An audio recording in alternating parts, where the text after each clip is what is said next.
Podemos começar? Eu queria esperar mais um pouquinho, porque eu sei que tem uma parte que está no trânsito, uma parte chegando de voo, mas a gente tem que começar, sob pena de a gente não conseguir que eles respondam todas as nossas perguntas. Cadê a tradutora? Você não traduzir para ele? Então, we have to start now. We were waiting for the people to come, but due to the traffic, we have to start. But we wanted it to be crowded, but the traffic in São Paulo is terrible. Okay. Primeiro, eu gostaria de agradecer ao pessoal da OAB, a Priscila, o Vinícius, aí representando o pessoal de eventos, e principalmente o primeiro evento aí da nossa comissão de práticas colaborativas, a criação dessa comissão, que é a primeira comissão de São Paulo, da OAB São Paulo. Well, we'd like to thank the people from the Bar Association here in São Paulo. And I'm sorry, você pode repetir os nomes? No, I didn't say names. I will talk in English. The people you were especially. Priscila, Vinícius from Eventos. Priscila e Vinícius. From She'd Events. like to thank them. And here we are, the first commission in São Paulo. We are just starting this commission. It's the very first one here. So we'd like to thank. Melhor falar em inglês? Pode ser. Let's try. So I would like to thank the president for the Bar Association, that is Caio, Ricardo, that is the vice president, and also Raquel, that is the financial director, and who is also the person who invited us to create this commission. Se vocês não estiverem entendendo, vocês vão falando e a gente também vai traduzindo, na medida do possível, tá? A gente não teve, obviamente, condições de pôr uma tradução simultânea, isso custa muito caro e é um evento um pouco mais informal, então a gente vai fazendo na medida do que dá, né? We have also here a member of the Conselho, of the Council, of the board. Renata, that's in the council, in this director, in this board. And also Silvana, that have the idea to bring this event to the Bar Association here in São Paulo. Also thanks to Felicia, that coordinate the questions that we are going to make for you, and also Celia, that is my right arm, with Julia, that is my two arms here in the office and the Bar Association. Here in São Paulo, they have a very strong agenda here in the Bar Association of transparency and innovation, and also for looking for the lawyer of the future. So the protagonismo. They are the protagonist of it. The parts as protagonists, and also the figure of the lawyer as pacifier. And I think that everybody here knows what is collaborative practice, but I will talk in Portuguese only to resume.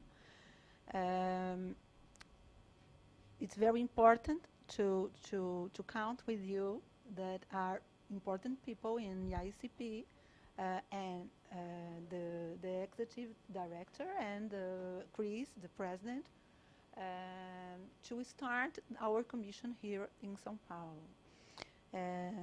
The collaborative practice is a method interdisciplinar, na minha visão interdisciplinar, quer dizer, que combina e agrega e faz com que várias disciplinas trabalhem em conjunto para a administração de conflitos de forma não adversarial, extrajudicial, com necessariamente 2 advogados, um para cada parte, e, eventualmente, a interseção de coaches ou financistas coaches e financistas, ou coaches ou financistas, ou um coach, quer dizer, a gente tem um formato pré-determinado onde a multidisciplinaridade realmente é, no meu ponto de vista, a tônica, né, é muito importante. Existe uma cláusula de não litigância onde as partes têm que buscar outros advogados na ausência de um eventual acordo com aquela equipe que está presente naquele procedimento colaborativo. Então, isso faz com que as partes estejam bastante mais, os advogados, as partes e a equipe estejam muito mais comprometidas com este acordo e com a transparência, a inovação, para isso, para isso, de alguma maneira, trazer frutos e evitar que essa demanda vá para o litígio. E a gente sabe que os nossos tribunais, our courts, don't have more conditions to receive more process and don't have conditions also to lead with conflicts, family conflicts, with a lot of coaches, expertises and everything. So it's a very, very big problem here, and we intend to help a little bit so we don't, so the conflict doesn't goes to our courts. So we prepared some questions. Nós preparamos algumas questões para o Chris e para o Anne. And we like to also spread for you. So if you want, se vocês quiserem fazer mais perguntas, a gente pode abrir mão de alguma que a gente fez aqui, porque o que a gente quer é exatamente essa interação. Tá? Bom, o Chris, sem mais delongas, como eu falei, presidente do IACP, ele é certificado em Direito de Família pelo Conselho de Especialização Jurídica do Texas e pratica Direito de Família e Divórcio Colaborativo. Tem um longo e extenso currículo que vocês já encontraram no Face, então eu não vou me estender com isso. Ele atualmente é o presidente da International Academy of Collaborative Professionals, que é o IACP, e tem servido como membro do Conselho de Administração já há 6 anos, desde 2013. Além disso, ele é vice-presidente da seção de Direito de Família da Ordem dos Advogados de Dallas, que seria o our vice president in Bar Association here. In Family Law.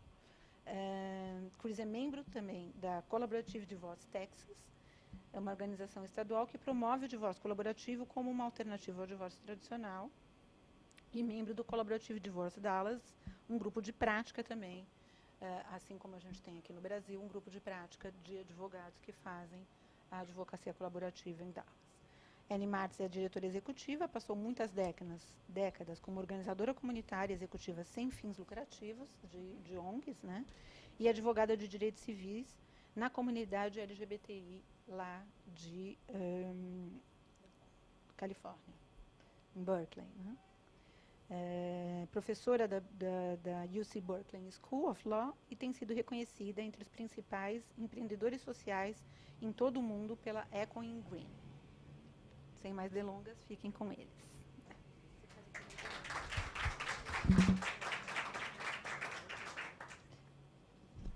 Chris and Anne, could you tell us about your professional choice? What made you become a lawyer? And how did you get in touch with collaborative practice at first? Então, a pergunta é, se você pode nos contar sobre a sua escolha profissional e por que você quis se tornar um advogado e como você se envolveu com a prática colaborativa a princípio? Is it working? Yes. Okay. So I didn't become a lawyer until fairly late in my life. I went to law school in my late 30s, and I had a career as a social justice activist before that. And I went to law school because I wanted to further social justice. And I did a lot of things after law school, including litigation, which was what I thought I wanted to do. I thought I wanted to go sort of fight for justice. And I realized that litigation wasn't what I wanted to do, and it wasn't the kind of solution or practice that I wanted to be involved in. Should I stop and let you? Okay. Bom, eu me tornei advogada quando, no final, aos 30 e tantos. Antes eu era uma socióloga e eu queria justiça social. Por isso foi que eu fui estudar direito. Aí eu fiz tudo no direito. Eu já fui litigante porque eu queria brigar por justiça. Mas aí nesse caminho eu percebi que não era isso que eu queria. Aí eu fui para a prática colaborativa. And then I had been running some nonprofit organizations and mostly learned about collaborative practice when I came in touch with this organization that was looking for an executive director. So my experience was with running nonprofits, but I was very, very attracted to what IACP does. And for me, the thing that's most exciting about collaborative practice is that we come into families at the worst possible time for that family. And when the parents' dispute resolution skills aren't working well. And we don't just resolve that dispute. What's really exciting for me about collaborative practice is that we're giving these families that are having trouble solving problems, we're giving them tools to do that better. And I think the impact that has on children is enormous. And the way that will affect those children's lives as they grow is huge and will have a big impact on the world. So that's what really excited me about collaborative practice and what got me involved in running the international organization. Bom, no começo eu fiquei com organizações não governamentais, com as ONGs, eu administrava. Então a minha experiência com organizações não governamentais foi bem grande. Mas aí eu fui percebendo que era necessário outro tipo de ação e eu fui para a prática colaborativa. E o mais interessante na prática colaborativa, principalmente quando se trata de família, é porque nós chegamos no pior momento, no momento crucial que as famílias estão passando, que é o pior, é o mais duro. Então nós percebemos que nós podemos dar ferramentas para que eles tratem com aquele problema que eles estão tendo e principalmente o impacto que isso tem nas crianças e na vida familiar é tão grande que com as práticas colaborativas ajuda que eles encontrem um caminho. É um outro caminho que eu encontrei.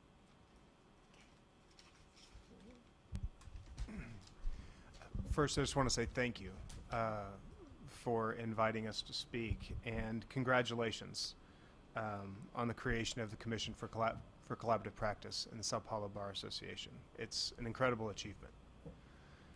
Primeiro eu quero agradecer por me terem me convidado a falar e dar parabéns, parabenizá-los, porque isso é um grande evento e é muito importante isso para as práticas colaborativas. I am the child of a family lawyer.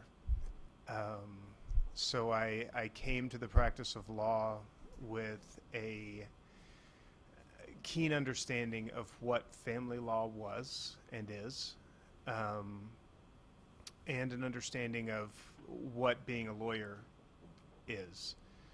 I always said I would never go to law school or be a lawyer, and yet here I am. Bom, eu já sei desde muito da minha tenra infância o que é ser um advogado de família, porque eu comecei a vida, eu nasci numa família de advogados de família. I'm also the child of divorce. My parents divorced when I was 5, and my mother divorced my first stepfather when I was going into my last year in high school, year 12. So I've seen how divorce affects families. I've seen how divorce doesn't have to create animosity and how families can still be together. And I've seen how divorce can destroy families and make it very, very difficult to continue any sort of relationship moving forward. I've lived all of those things well before I was 18 years. And as a result, I knew there had to be a better way. Bom, então, eu sou um filho de pais divorciados. Meus pais divorciaram quando eu tinha 5 anos. E a minha mãe também se divorciou do meu padrasto quando eu tinha 12 anos. Aí eu vi como o divórcio não deve criar animosidade e como ele pode destruir famílias e como a gente pode resolver de uma forma que isso não aconteça. And before I went to law school, I worked in a practice that was shared. My mother was one of the lawyers there, but there were about 8 of them, I believe, at one point. And I was a receptionist. I answered the phones. I was a legal assistant, and so I worked on documents and things of that nature. And I was an office manager. I managed the books and made sure we had office supplies and bottles of water and coffee. So I worked in all of those different areas, but as a legal assistant, as a receptionist, I got to know family law clients from a very different perspective than my personal perspective, because they were coming to me with their problems and with the issues that they were having. And I could see the toll that court was taking on them and their families. Então, quando eu fui para a escola, para a universidade de Direito, a minha mãe já era uma advogada e eu fui ser um assistente, eu fui ser um assistente jurídico. Mas eu fazia de tudo, eu era recepcionista, eu servia água, café e atendia os clientes. Então, quando chegavam esses clientes com as suas demandas, eu comecei a ver o divórcio e as causas familiares sobre diferentes perspectivas. And so I went to law school, and in law school I thought I'm never going to be a family lawyer. And here I am. Here I am. I got out of law school and I began practicing law, and I realized very quickly that there are those who need the courthouse, but it does them no favors, and it's not helping anyone. I practiced law with my mother and my stepfather. They are now my law partners. I was their associate at the time, and they treated me like that sometimes. But they treated me better than a lot treat their associates, because they allowed me the freedom to explore collaborative practice. They had both been trained several years before. And so very early in my legal career, I was able to take my first basic training and my first interdisciplinary training. I was able to take several advanced trainings and to attend my first IACP forum at a very young age for a lawyer, and from an experience level at a very young age as well. Bom, eu tive muita sorte. Quando eu entrei na faculdade, tudo que eu achei que eu não seria um advogado de família, porque a minha mãe e o meu padrasto já eram.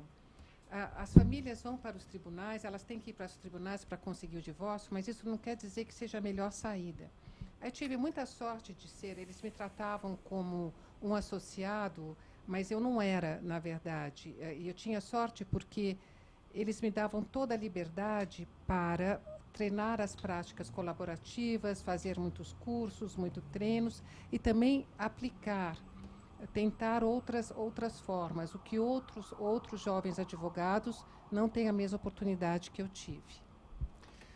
And I was a trained mediator at the time, and I just felt that collaborative practice was a more complete solution for families. I feel like mediation oftentimes doesn't draw on enough of the experience of the lawyers, the mediators, and certainly doesn't bring in allied professionals who can bring their experience to these families. And that is what makes collaborative practice so unique and so tremendously beneficial for families, is the fact that you can draw on so many different disciplines and bring in so many different points of view, and the families can craft a resolution to their disputes with so much more input from other professionals.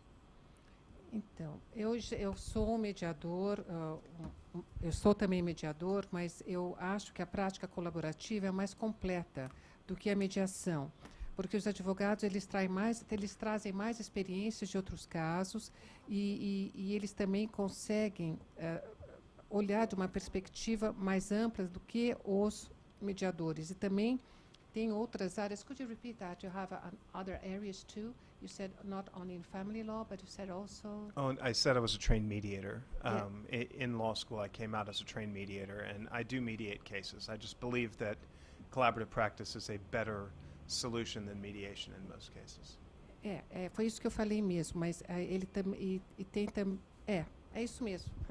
Is what I said. I'm sorry. You think that I thought I had missed collaborative something. practice is a better solution than mediation? Yes. Do you want to repeat that for them? Yeah, assim, ele falou, But mas eu falei isso, que ele acha que a prática colaborativa é mais completa, porque ele traz mais experiências e é melhor para as famílias, porque eles podem trazer, pautado nos casos que ele já, foi o que ele falou rapidamente, que eles já tinham, que ele falou a primeira vez, que eles já lidaram, eles têm outras perspectivas, e por isso é melhor. How do you compare mediation Ela perguntou como ele compara a mediação e a prática colaborativa.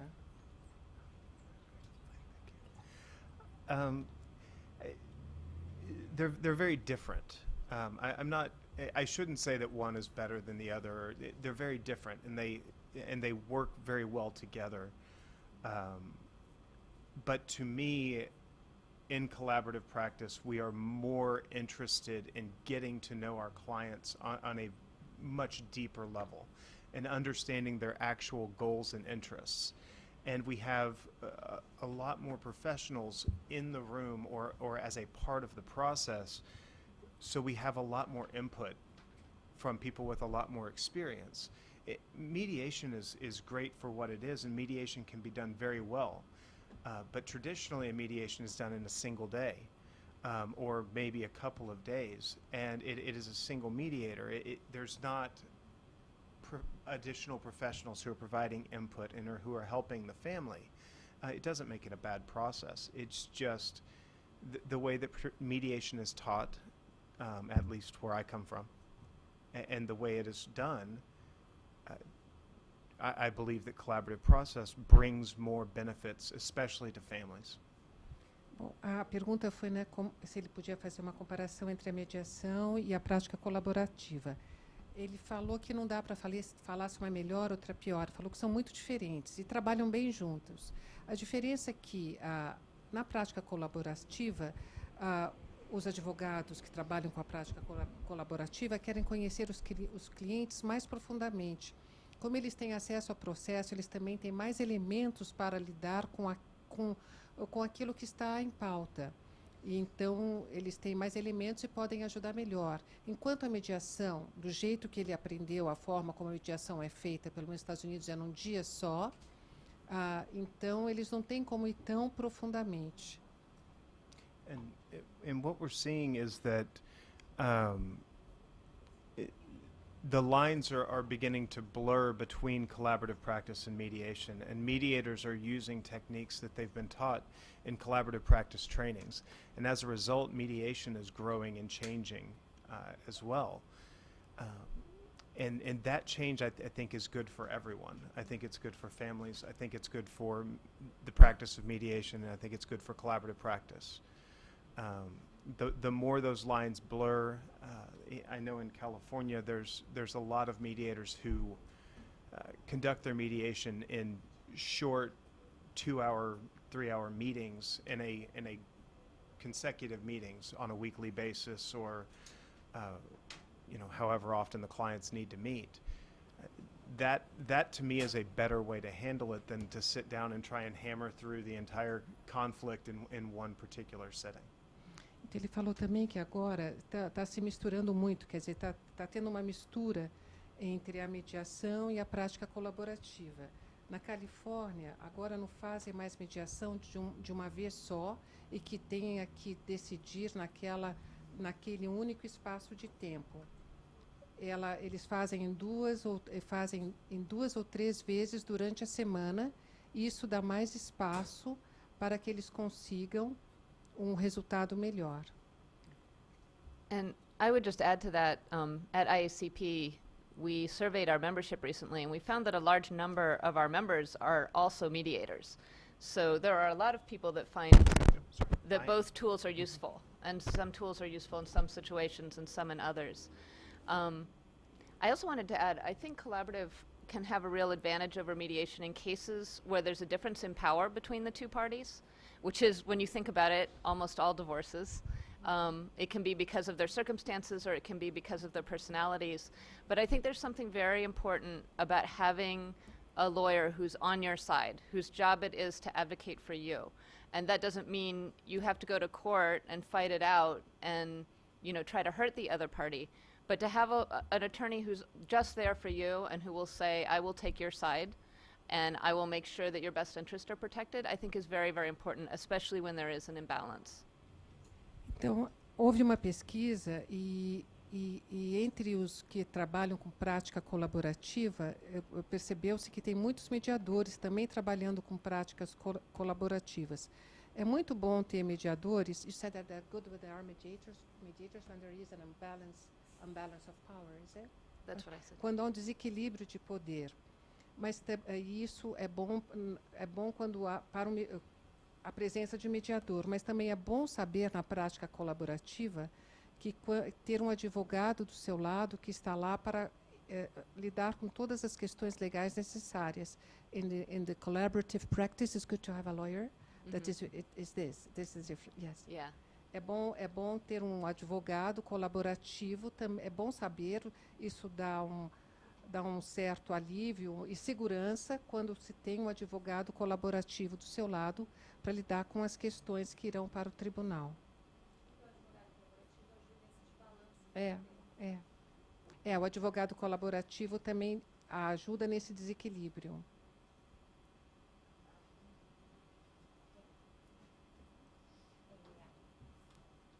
Desequilíbrio de poder, né?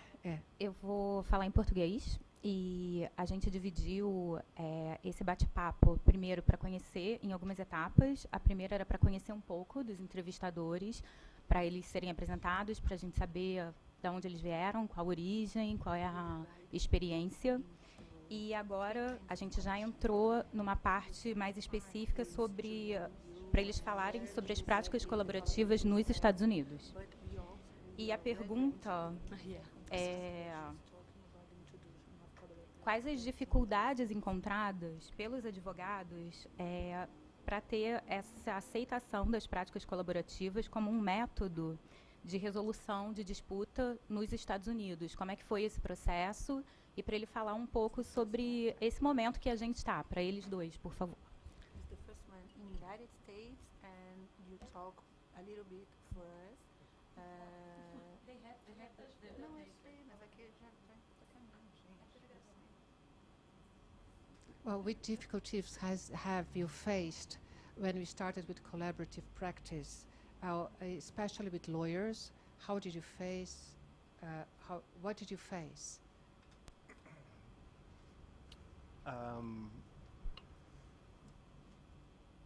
I think it's still difficult for lawyers in the U.S. to accept collaborative practice. We've made great strides. It is. I think it still is.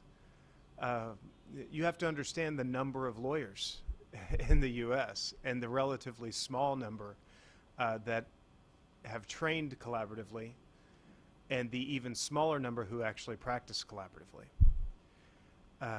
It's a very difficult process, and it's not for everyone. Many lawyers believe that the collaborative process is the easy way. It's the weak way because you don't want to go to court. In the U.S., our family law system is broken, and there is a lot of difficulty in the courts and in the family law system, and the parties are kind of mired in that. And there are some lawyers who believe that coming to collaborative practice is just the easy way out because you're not going to court. And in reality, doing this process and doing it well is much more difficult than going to a courthouse, presenting your case, and allowing a judge to make a decision. In the United States, all the United States, not only Dallas or Texas, all over the United States. And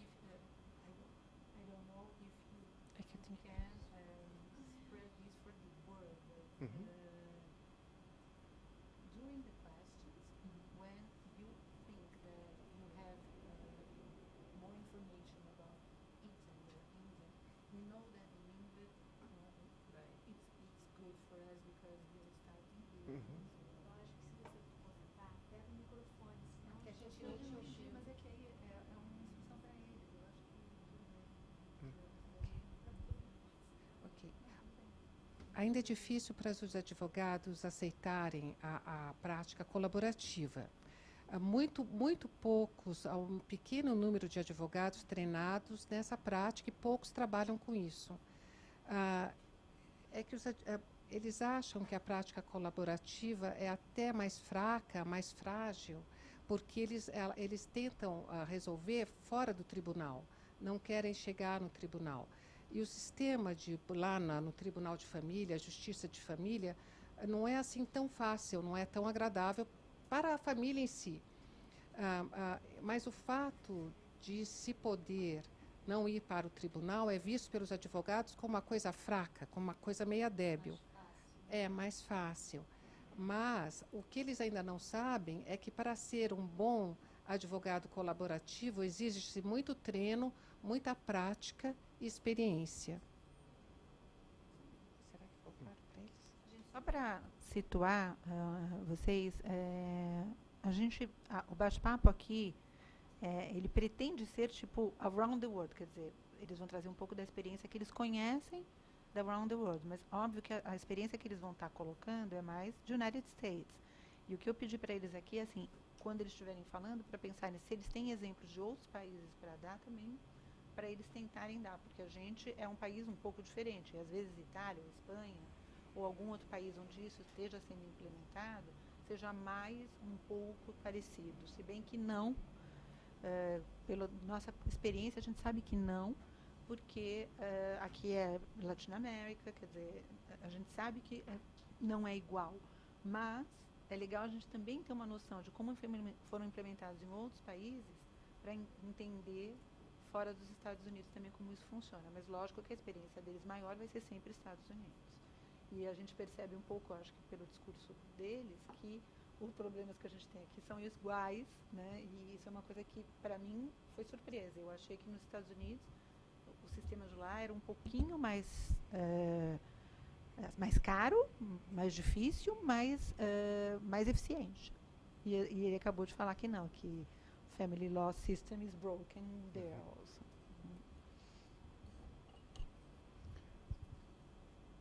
Você já falou isso para eles em inglês ou você quer que eu fale de novo? Você já falou? He has already said that to you. She said the same in Portuguese, okay? That's why I didn't translate.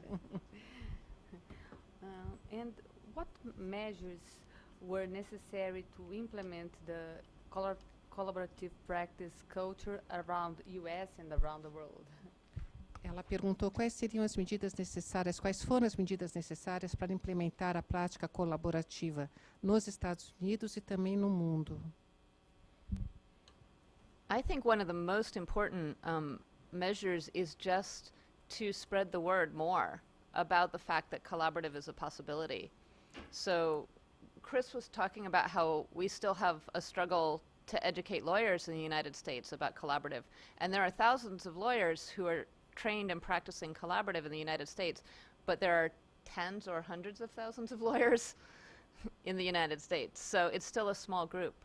And when I talk to people, lawyers or not lawyers, about what I do at IACP, the most common response I get is, I wish I'd known about that when I went through my divorce. See, people hear it here too, right? I wish, and they didn't know about it when they went through their divorce. And even when I talk to lawyers, I hear that. Or I hear, I wish I could do that for my clients. And so I think the most important thing is spreading the word and getting the word out there, because when people hear about this, it's what they want for their clients, for their families, for their loved ones. You know, they don't want to go to court and fight over every scrap of property and then have a judge decide how their family will be.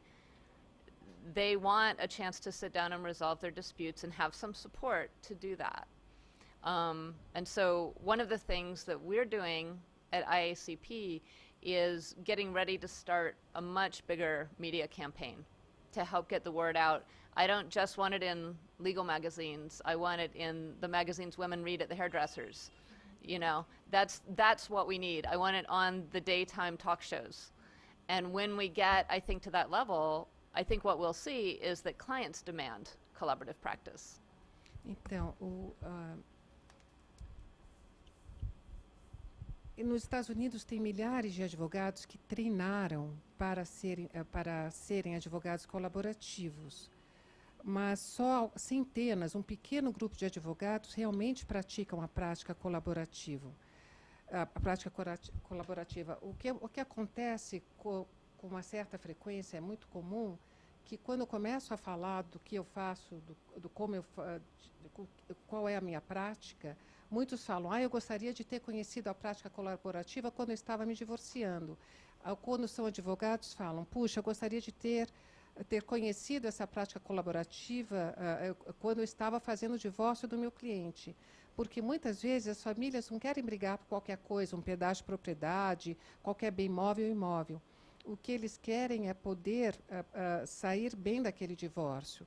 O que eu almejo, o que nós queremos, o que precisamos mesmo é ter uma campanha midiática, poder espalhar, sabe, falar muito, que a prática colaborativa fique conhecida, até em talk shows, até em programas de televisão e de rádio, que se fale em prática colaborativa. Ou até qualquer tipo de revista que a mulher esteja lendo, fala, olha, tem isso, posso experimentar isso e falar sobre isso.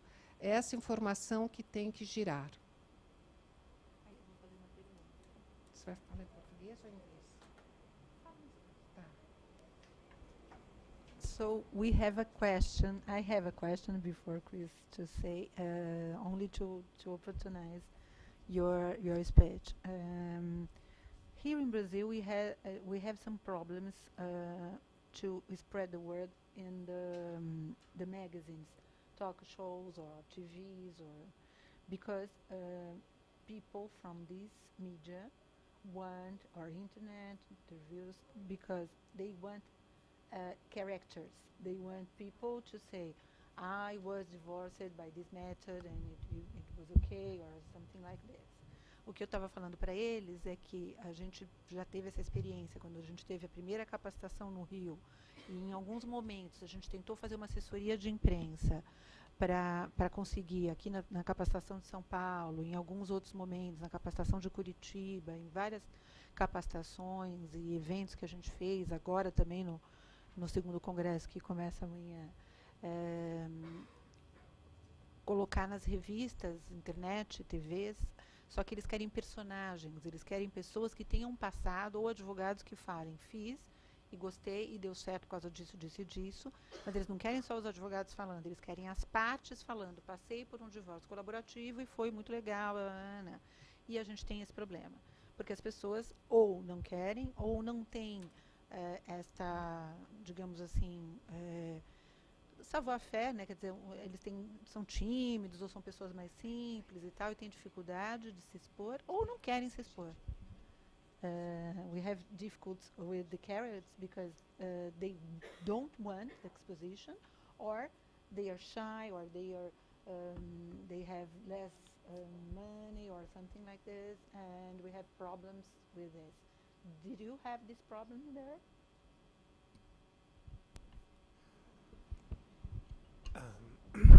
I would say we probably haven't ever had a spokesperson or a character who has come out to specifically promote collaborative practice, and we're still looking. So if you know anyone, let us know. Really our placement in magazines and the stories in magazines that we're seeking right now are really more informational articles for the general public, in which we are able to discuss a general topic and then also relate it back to collaborative practice, and hope that we can get the term collaborative divorce or collaborative practice out into kind of the mainstream thought, and then if someone reads it and says, hey, what is that, then they go to the Google and they figure out what it is. So. Bom, nós não temos uma pessoa, né, alguém que esteja lá e possa dar um depoimento real de uma vivência que tenha passado. Nós não temos isso. Mesmo as nossas revistas, elas não contêm casos que também aconteceram. Elas são mais para informar, para falar sobre o divórcio colaborativo, uma prática colaborativa. Nós esperamos chegar lá, podermos chegar lá. A partir daí, o cliente pode ir no Google e rapidamente vai achar a informação.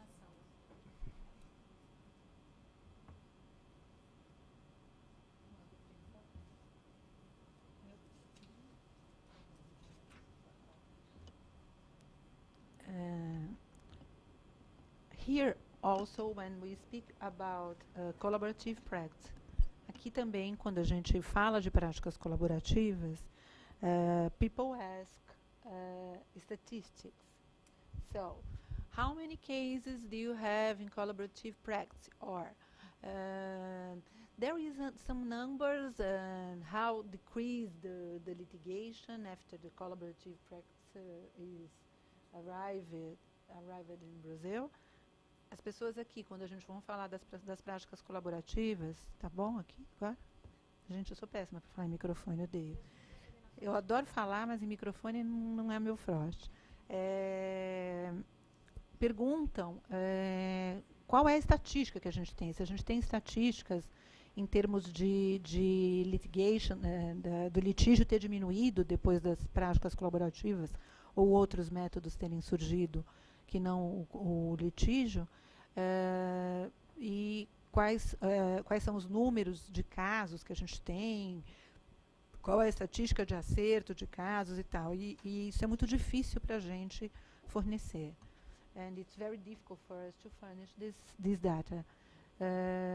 Do you have some data, or are you asked about this? Se eles têm alguma informação, se eles têm esses dados, ou se eles são perguntados a respeito disso, se eles podem trazer alguma informação nesse sentido para a gente. So we don't have as much data as we would like. We would like to be able to collect more. And it's very hard to collect data from U.S. courts because we really have 50 different court systems in the U.S. Every state has its own system. But there have been a few studies. And one of the things that we've seen from the studies there have been is that about 85 to 90% of collaborative cases reach settlement. So there's a very high percentage of cases that go through the collaborative process and reach settlement without having to go to court or do anything else. And another 3% or so actually reconcile, so the couple gets back together. We also know we have a few judges around the country who have become very enthusiastic about collaborative practice, and some have even instituted programs in their jurisdiction for low-income families.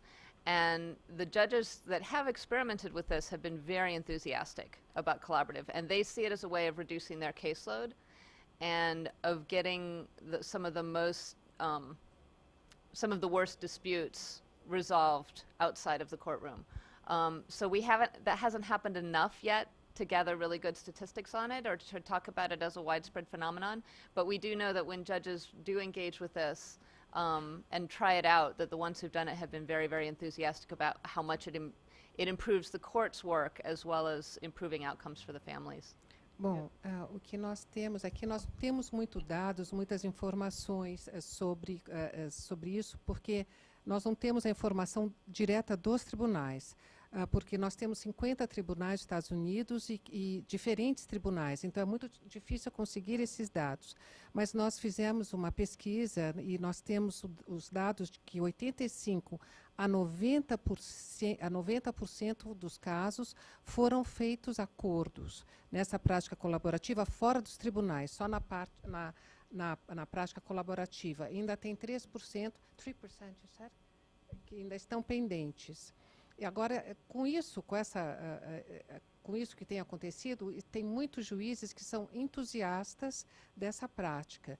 E eles instituíram programas para famílias de baixa renda, de prática colaborativa. E, assim, as piores disputas, os piores casos, já foram resolvidas através dessa nossa prática. e já melhorou muito e queremos que ainda melhore mais.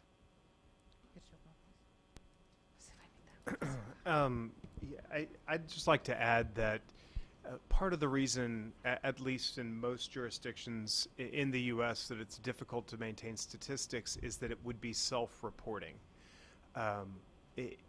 In my jurisdiction, to begin a collaborative case, you normally filed your suit in the court, and then you inform the court that the case is going to be collaborative, which then pulls it out and puts it on a separate docket so that the court isn't asking you to come in for a hearing or asking you what the status is. So you can't just look at finalized divorces because they're not categorized as being collaborative.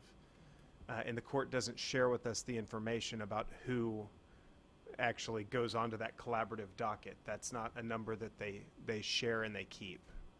So.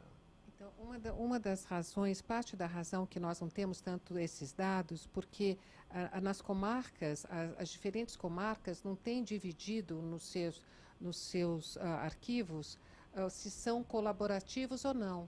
Eles têm o resultado do que foi aquele divórcio, mas eles não têm dividido. Aqui tem um arquivo do que foi pela prática colaborativo, aqui um arquivo do que não foi.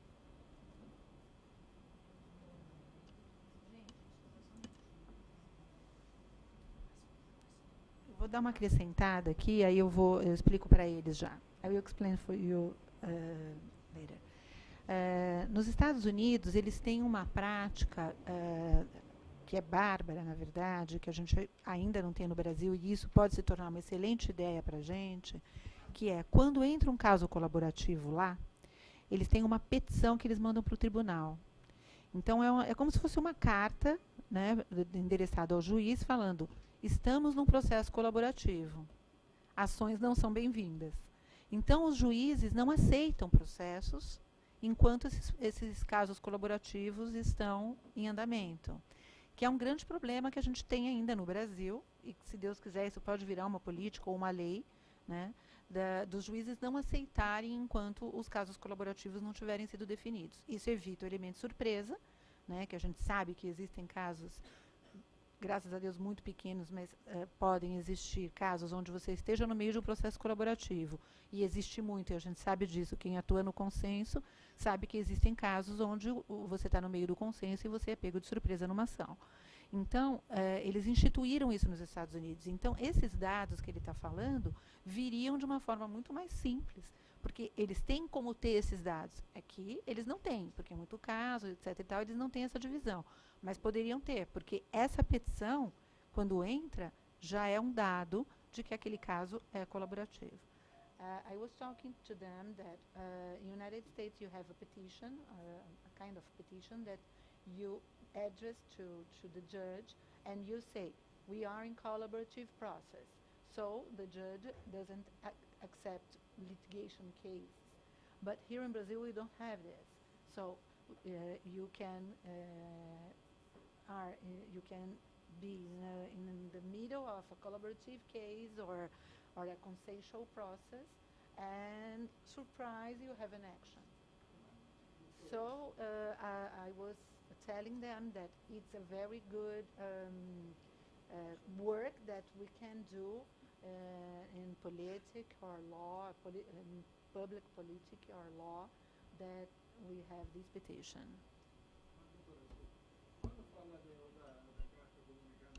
Desculpa, acho que era bom dar um microfone para ele, para o pessoal ouvir, que está transmitindo ao vivo. Só se apresenta e fala, você é advogado? Io sono advocato, mediatore, meu nome é Paolo.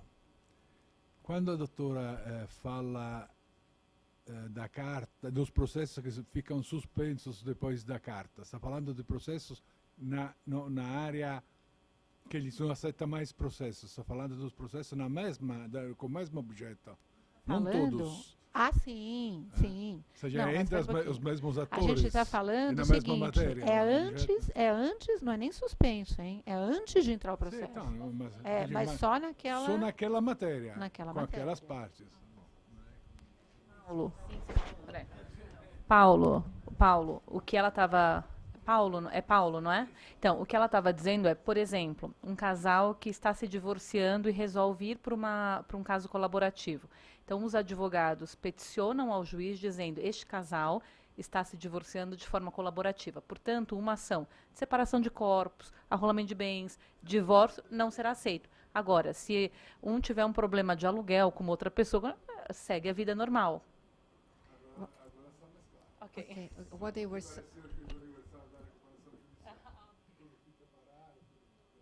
what they were saying is that when the couple file a motion to the judge that they are going through a collaborative process, they can't file another motion in the same process, like. No, they have already filed a motion for divorce. They filed a motion that they are having.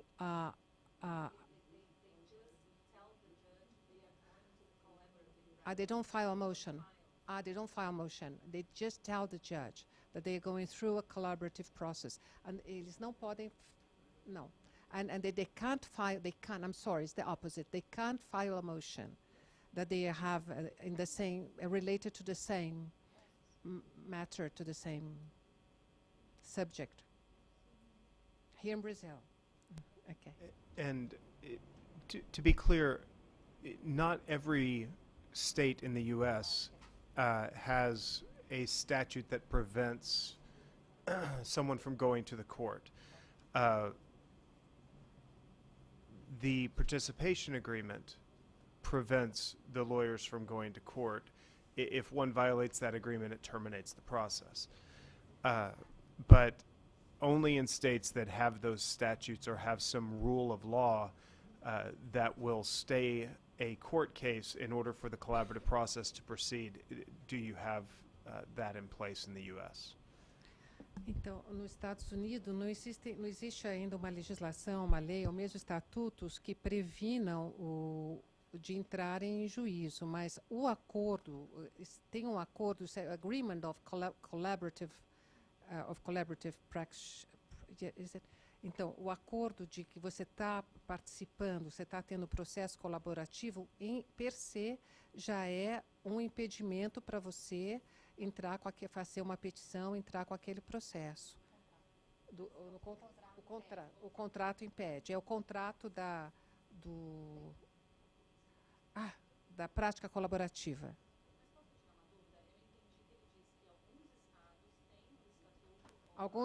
Alguns estados têm essa previsão legal, outros não. Outros não. Exato.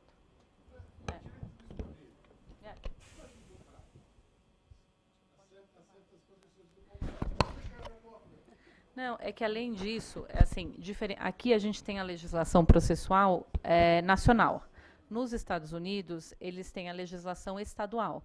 Então, o que a Mônica disse, que tem a petição que previne e que impede novas ações, não vale para todos os Estados Unidos, apenas para os estados em que há esta previsão legal, e que isso não há em todos os estados. Foi isso que ele disse.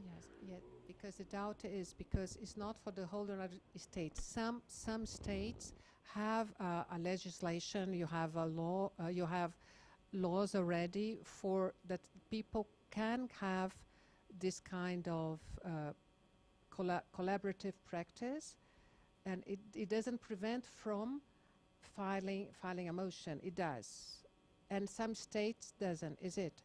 And some states they don't have. That's correct. Okay. Então é isso. Em alguns o contrato, gente, está faltando português. O contrato per se já é um impedimento para se ajuizar uma ação. O contrato de prática colaborativa. Em alguns estados isso ocorre, em alguns estados isso não ocorre. Isso. Alguns têm assim, essa legislação. O contrato, ele impede em todos os casos. Além do contrato, em alguns estados existe uma lei que proíbe. Isso. Exatamente. Isso.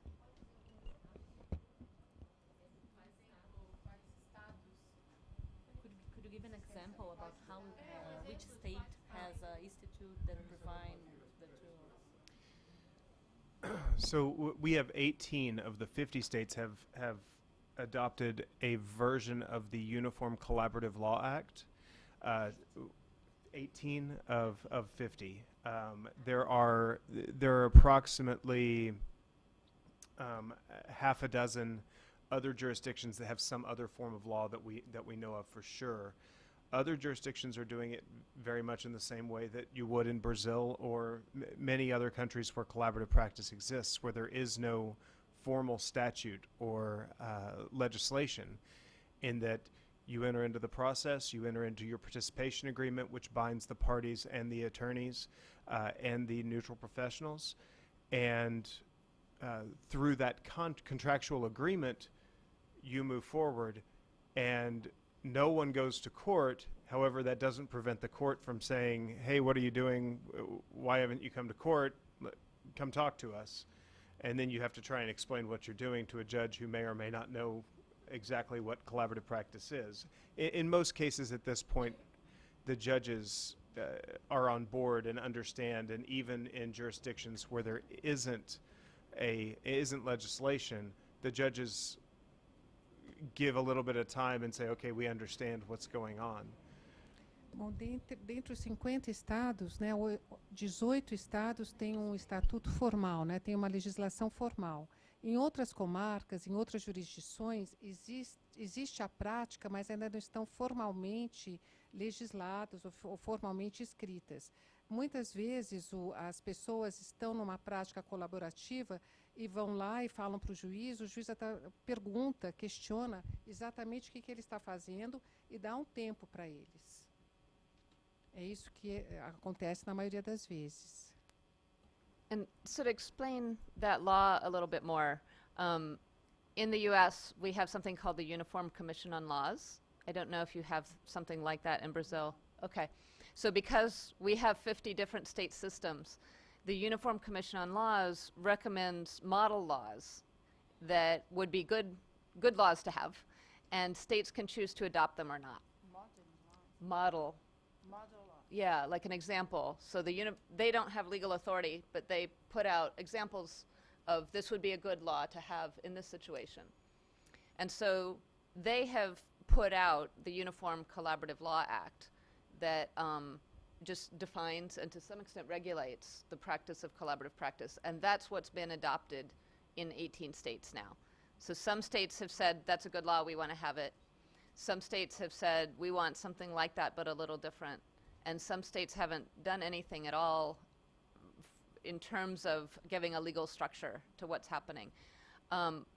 We believe at IACP that it's very good to have this kind of law, that it for one thing, there's many reasons why it's good, but for one thing, it puts out some expectations and definition of what collaborative is. So you can't just have anybody calling what they do collaborative, but there's some ethical rules and things like that that are in place legally.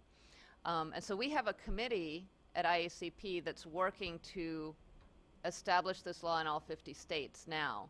And they're very eager to work with folks in other countries as well. So if there were people in Brazil interested, they would definitely talk to them. I know Israel just recently passed a law like this that implements collaborative practice. Do you know if any other country has? Canada was trying to move in that direction. I don't know if they've actually gotten there quite yet, but I think they're close. Então, okay, but I have a question. Existe a Uniform Commission Law? Gente, isso aí é muito próprio deles.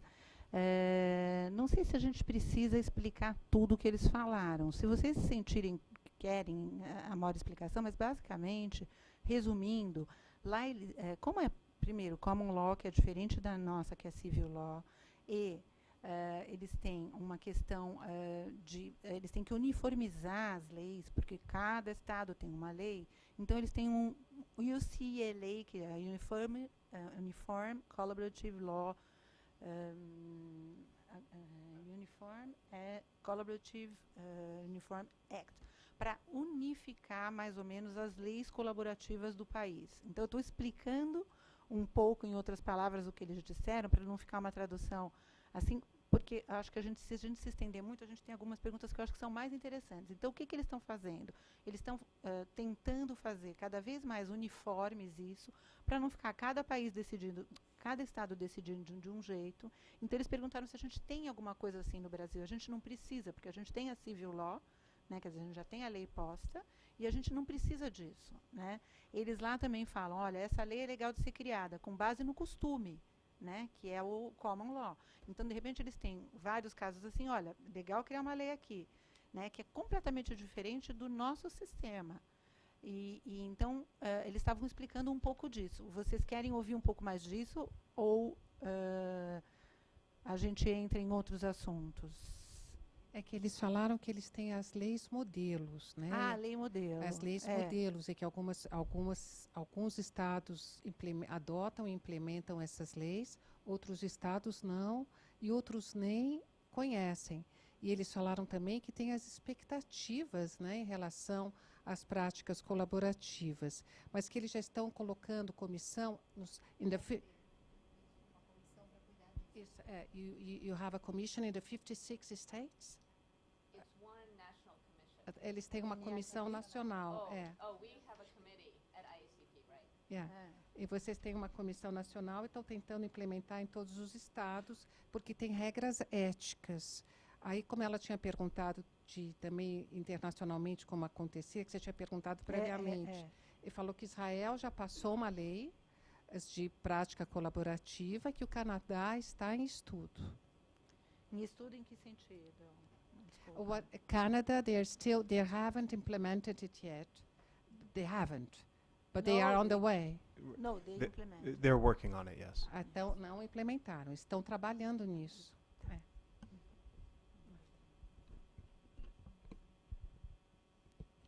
Okay. In English. Talking about collaborative practice around the world, this is the subject now. So, do you have any knowledge about how many countries have adopted the collaborative practice? Então, a pergunta é quantos países já adotaram a prática colaborativa? So we have members in 25 countries. In some of those countries, it's very widespread, and in some, it's just getting started. But we do have members in 25 countries, and we are on every continent now, except Antarctica. So I tell people that's because penguins mate for life. Então eles já têm essa prática em 25 países. Alguns estão mais fortalecidos, outros nem tantos, mas eles já estão em todos os continentes, menos na Antártica. And we believe that there are probably countries that have either heard or done trainings or are practicing collaboratively. One that comes to mind would be South Africa, where we don't currently have any members who are members of or professionals who are members of the IACP, but they're still practicing collaborative practice. Eles têm algum país, por exemplo, como a África do Sul, que apesar de não ter a comissão de prática colaborativa, eles já estão praticando, mesmo não tendo a comissão lá. And I think one reason that it has spread so fast internationally is because collaborative practice is really designed to work in many different cultures, because you have the couple themselves are making the solution, so it's necessarily going to be culturally appropriate for whoever they are. And that's something we've really seen as we've grown. So, for example, we have a lot of interest in Asia right now, and the culture and the legal culture are very different in Asia from in the United States. But people are quickly seeing that this is something that can adapt to the needs of people in their culture as well, because it's going to be the family making their own solution. Então, uma coisa que é muito interessante é porque ela se adequa às culturas onde elas estão. Então, ela deu o exemplo da Ásia. As famílias em si elas já direcionam como elas querem que aquilo ocorra, porque ela é culturalmente adaptável. A Ásia, ela citou a Ásia, I think you said Asia because it's completely different from the United States. Yeah. Então, porque a Ásia é completamente diferente do que é para nós, do que é para eles. Então, é porque é culturalmente apropriado, é adequado. Não é só não é apropriado, me desculpem, ela é adaptável. Ela é adaptável e moldável àquilo que as famílias acham melhor. It's adaptable to what the people and families think is more appropriate, is it? É isso mesmo que eu falei.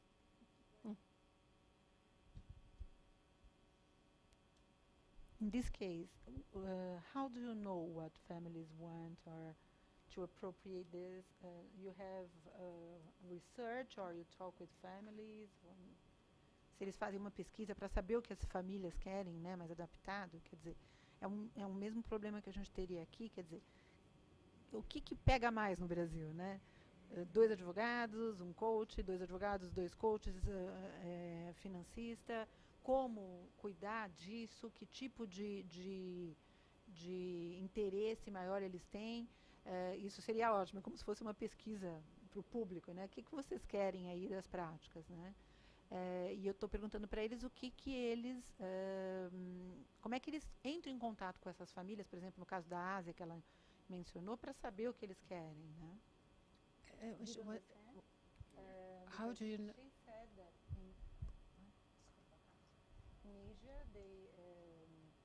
you talk with them or people there talk with the families to know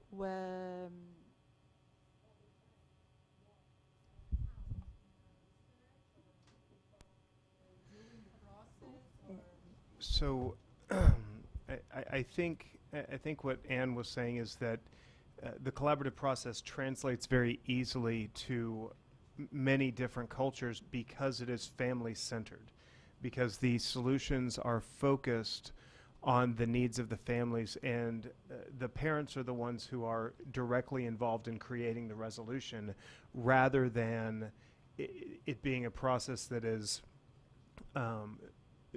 that relies upon a particular scheme of legislation or statute or type of court action. It translates very easily, irregardless of what type of justice system you may have in place, because it's not focused on the legal aspect as much as it's focused on the families and helping them to resolve their conflict. Então, o que ele está falando é que o que ela quis dizer é que a prática colaborativa, ela não se baseia, ela não está fundamentada em nenhum tipo de lei propriamente dita. Ela é adaptável culturalmente porque ela vai segundo a própria cultura, não exatamente no que a lei está determinando, mas os pais vão definir como será para aquelas crianças. The parents will determine. And who else will determine? Because it's not based on any specific law. They decide what they want. Right. The parents, the clients are the ones who are actually making the determination, and they are resolving their own conflict with the help of the professionals, rather than going to a court. Então, em vez de eles irem ao tribunal e ao juiz, eles que vão estar determinando aquilo que eles querem.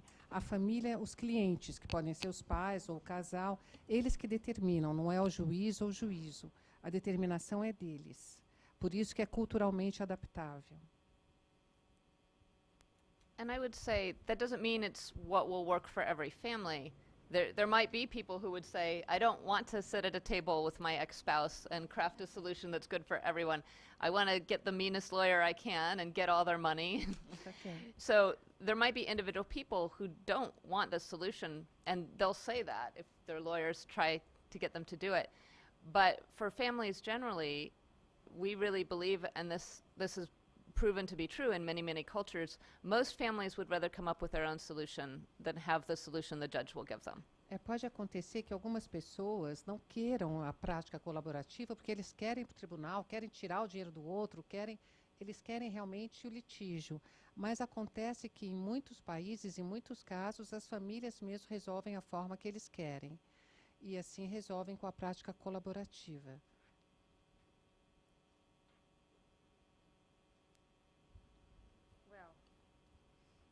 A gente dividiu as perguntas. O pessoal na internet está pedindo para falar um pouco mais alto, que está muito difícil de ouvir. Ah, tá. Eu também. Ah, ok. É, They ask, louder.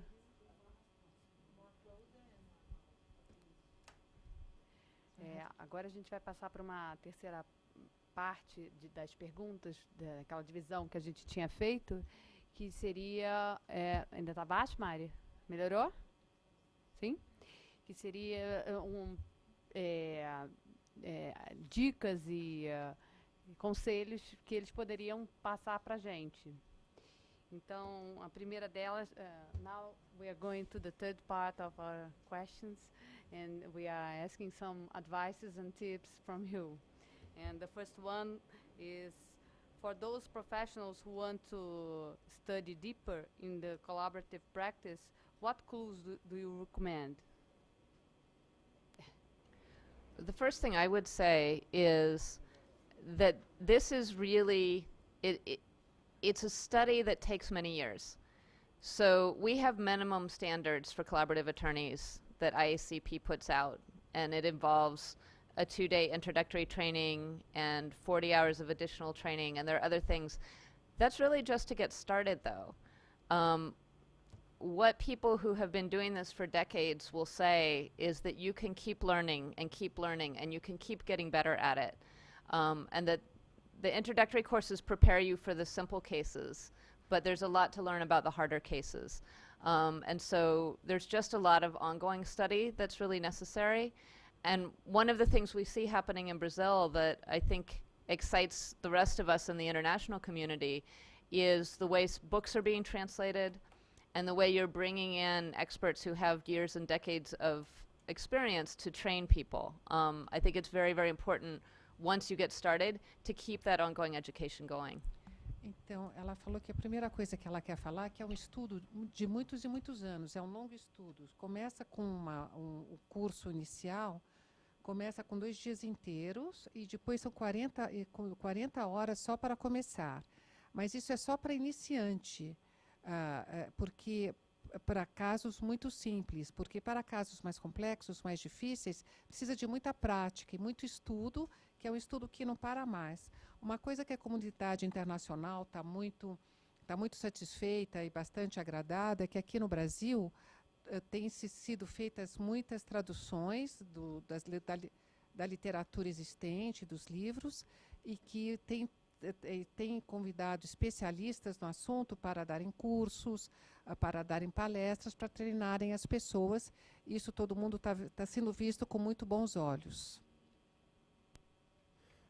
Yeah, I would add, take advantage of the resources that you have at hand. You have Brazil has come a tremendous way in collaborative practice. Sorry, is that better? All right, Brazil has come a tremendous way in a short period of time. And as a result, there are many, many practitioners who have been studying and studying and studying over the 5 years since the first training in 2014. Those practitioners are a source of information. Those practitioners who have done trainings over the past 5 years. And surrounding yourself with others who are interested. If the books haven't been translated yet, but I agree with Anne that the translation is a big key. Translating the books and getting them out is a big key in increasing education in this area. But if they haven't been translated yet, get together with groups. And those who can read the language that the book has been written in can read, and it can be a book club. Read it and then talk about it. Talk about it in Portuguese after someone has read it and talked about it and explained what it says after they've read it in English. So it really just a thirst for knowledge and not being afraid to go out and ask questions and seek it. Então, o que ele está falando é que o Brasil, em muito pouco tempo, avançou muito desde 2014, que começou com os primeiros cursos para as pessoas começarem a praticar e avançou bastante. O fato dos livros terem sido traduzidos foi fundamental. E ele também aconselha para aqueles que não falam a língua, para juntar, formarem grupos e alguém que fala inglês leia para ler os livros e haverem uns fóruns de discussão, grupos de estudos, para poderem fomentar enquanto os livros todos não forem traduzidos. Agora eu vou fazer um comercial aqui. Sorry. A little bit of commercial. Primeiro é o seguinte, a gente tem 3 livros já traduzidos. Um é o do Stu Webb. Qual que é o título mesmo, moçada? O Caminho Colaborativo para o Divórcio. O outro é o vermelhinho, Divórcio Colaborativo, que é Pauline's book, Stu book, and now we have Nancy book, that Nancy Cameron, que é Deepening the Dialogue from Nancy. E nisso eu quero fazer um agradecimento especial à nossa querida amiga Felícia, que foi a pioneira e foi para Las Vegas com esta missão. Vou começar essas publicações no Brasil. E ela, com afinco, começou isso e pegou na unha e conversou com o Stu e foi atrás de direitos autorais. É difícil negociar direitos autorais, eles não entendem, as negociações são difíceis. E a Felícia realmente é uma pessoa que pegou isso na unha e tem, assim, todos os méritos por ter conseguido começar esse trabalho e continua esse trabalho de uma maneira muito brilhante nessa área de publicações. Felicia is responsible for this area here in one of this. And we have also now Carolina Morsch, and we also had other Marilia that was in charge and is in charge now also of publications here. And it's hard work to get with authors and also direct of property directors and royalties and everything, and it's very difficult for us to make all arranged, and sometimes very fast, because in the first case it was the first Congress, we had Stu and Pauline, and now Nancy. So congratulations.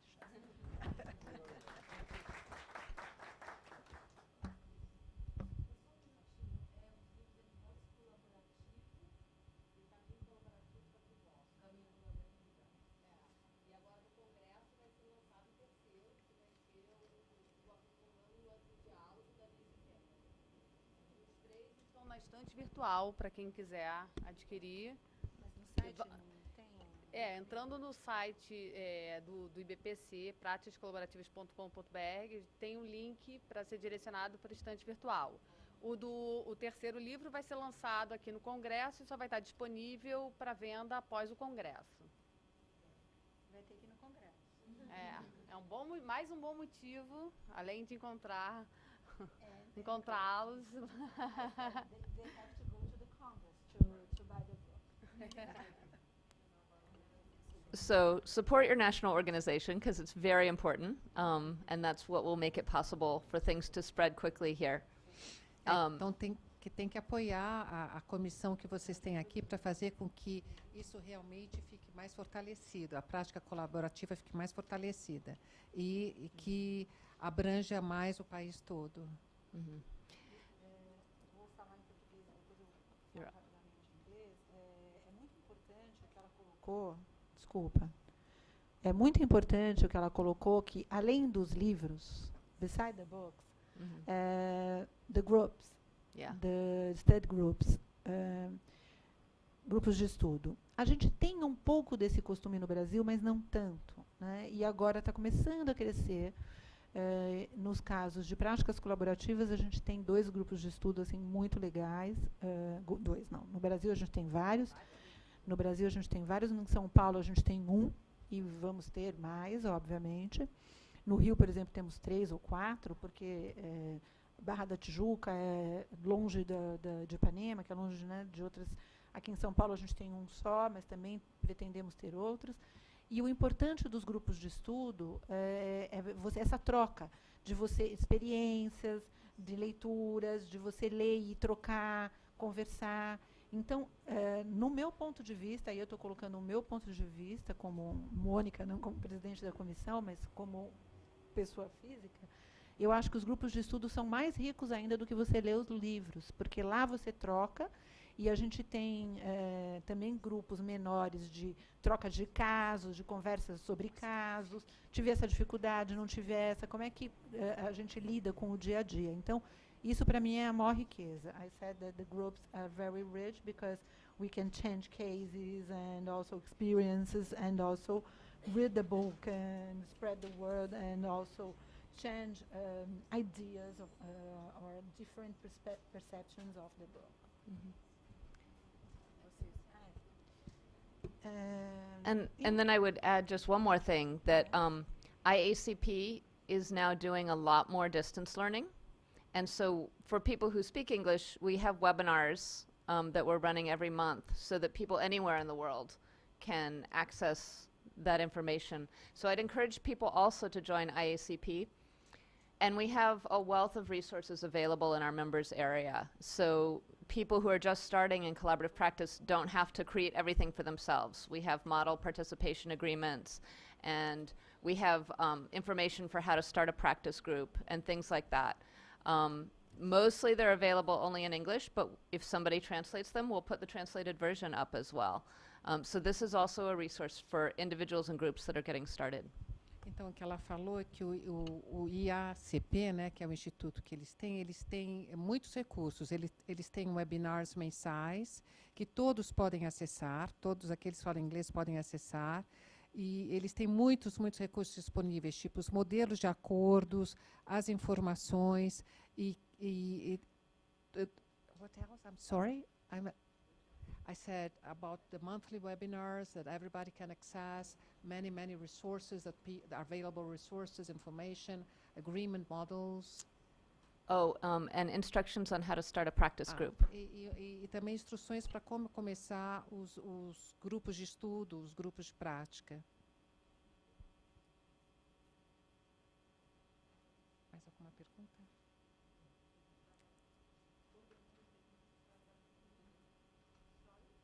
Any other question? The next. Because we are getting together some questions that are already answered, or nós estamos coordenando algumas perguntas que a gente já viu respostas feitas e estamos ajustando para terminar em time. A ideia era terminar às 6. A gente começou um pouquinho atrasado, podemos terminar às 6h15? We started a little bit late, so we can stand 15 minutes. It's okay for you? One of the most controversial topics here in Brazil, it's the same in mediation, it's the same in another consensual or extrajudicial methods. How do you charge, and how it's expensive, or it's more expensive than the litigation? And too much people here say, I want this, but I don't have money to afford this.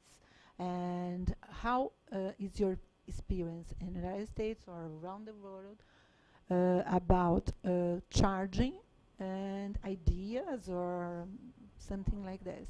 Models of charge. Estou perguntando para ele, falei que é uma grande controvérsia aqui no Brasil. Toda vez que a gente fala, as pessoas gostam da ideia, acham a ideia bastante interessante, mas falam, eu não vou ter dinheiro para pagar isso. Principalmente quando a gente fala que tem que incluir coach, que tem que incluir eventualmente um financista. Não é tem que, né? Mas quando a gente quer incluir outros profissionais, quando a gente fala do processo em si, eles acham que é um processo sofisticado e caro. Então, eu estou perguntando para eles que modelos de cobrança eles já viram implementados e como é que eles veem esses modelos de cobranças. So That's a question that we get a lot. We have to charge something. In general, in my area, I charge the same as I would for any other case. I bill my time, and I charge my hourly rate, and all of the other professionals in my group or in my team are doing the same thing. Some of us, for a time, have reduced our rates on collaborative cases in an effort to build that business and to gain experience. But I don't do that anymore. There are others in our area that do. At the IACP, we've done a lot of study of different models for low cost or pro bono type work. So either no cost or low cost collaborative work. And we have a entire committee that is gathering information on different models around the world. Several different models in Canada that are either flat fee or scaled fees or even no fee. We have a model in Texas that is no fee. Okay, what do you mean by scale fees? I'm sorry. Scaled fees would be based on income. So you charge a different amount based on what the income level of the parties. And flat fees is a flat. Flat fee is a certain number of meetings for a certain amount of money. É o preço fechado.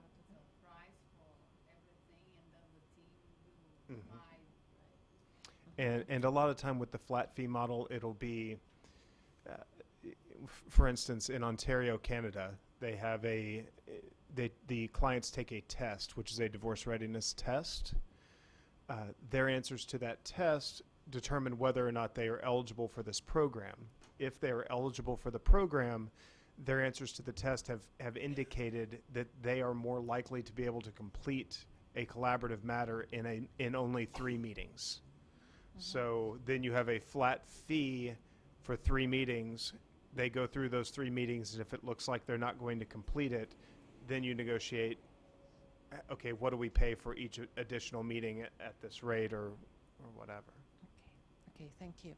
Bom, essa pergunta, eu sempre me perguntam isso, né? Como se cobra e quanto se cobra. Nós temos que cobrar, é importante cobrar. Eu cobro o que cobraria em qualquer outro caso que eu tenho. Todos os meus colegas fazem o mesmo. Algumas pessoas cobram baixo, muitos fazem preço baixo ou não cobram. Eu cobrava menos no início, quando eu comecei, para criar experiência, mas eu não faço mais isso. Existem diferentes modelos no Canadá, o que ele chama de preço fechado, o flat fee, e o preço baseado no ganho da pessoa, na possibilidade financeira daquela pessoa. No Canadá, inclusive, em Ontário, o cliente passa por um teste para saber quantas sessões serão necessárias para aquele cliente, aí se fecha o preço para aquele número de sessões. Aí, caso ele precise de mais sessões do que aquelas já acordadas, aí nós fazemos um outro preço fechado. Eu expliquei. O scale fee é baseado na capacidade financeira do cliente.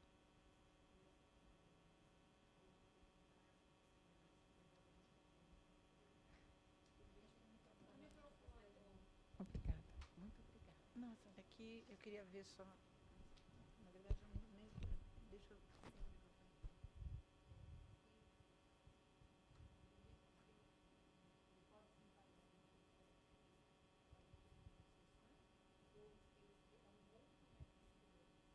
Como outro. Scale fee is another method of charging, isn't it? It's another way of charging. It's completely different from flat fee, isn't it? É outro meio de cobrança. Porque o flat fee é o preço fechado. Ele vai e acorda um tanto de sessões. Ele até passa por um tipo de um questionário que ele chamou de teste para saber quantas sessões serão necessárias. Aí depois, se aquelas sessões não foram necessárias, faz um outro flat fee, um outro preço fechado para mais sessões. O scale fee é a capacidade financeira do cliente, mas é diferente. Como ele cobra scale fee, and how do you charge the scale fee? I don't. It involves far more math than I really wish to do. But generally, what I've heard from the scaled fee is that it would be scaled on not only the income of the clients, but also their assets. So high income, high assets, this side of the scale, low income, low assets on the other side of the scale, and generally going from your normal billable rate and then reducing down based on the capacity of the clients to be able to afford it. You have to have an entire team that is willing to take a reduction in their normal hourly rate or their normal rate in order to make a skill work. So it has to not only be the lawyers, but the therapists and everyone else. Bom, ele não cobra, mas ele precisa de muita matemática para poder cobrar, porque geralmente é baseado não só no que em toda a propriedade do cliente, não só no seu ganho financeiro, mas também no que ele tem de propriedade. E isso depende de se pode ser se ele tem assim como falar, se ele tem muita propriedade ou se ele tem menos propriedade. Para você fazer o scale fee, você tem que saber o quanto você vai cobrar, dependendo do que a informação que você tem, do que aquele cliente tem, né, enquanto propriedade. Mas aí, para reduzir custo, no caso de ser uma scale fee mais baixa, de alguém que não tem um poder aquisitivo tão grande, você vai ter que reduzir o custo de toda uma equipe, tanto do terapeuta, quanto do financeiro que está lá, quanto o próprio seu. Você tem que fazer um acordo no próprio time, na própria equipe, para poder cobrar menos ou mais. Porque tudo depende do poder aquisitivo do cliente e daquilo que é acordado. This is only in Canada, isn't it? In the United States as well? Mm-hmm. Também. É tanto nos Estados Unidos como no Canadá. Nós temos mais uma ou duas perguntas, inclusive uma que a nossa conselheira Renata quer fazer, mas eu queria ouvir um pouquinho de vocês, como é que está isso e algumas perguntas de vocês, para depois a gente fechar com uma nossa que a gente também pensou. Por favor. Faz a pergunta no microfone. No microfone, por gentileza.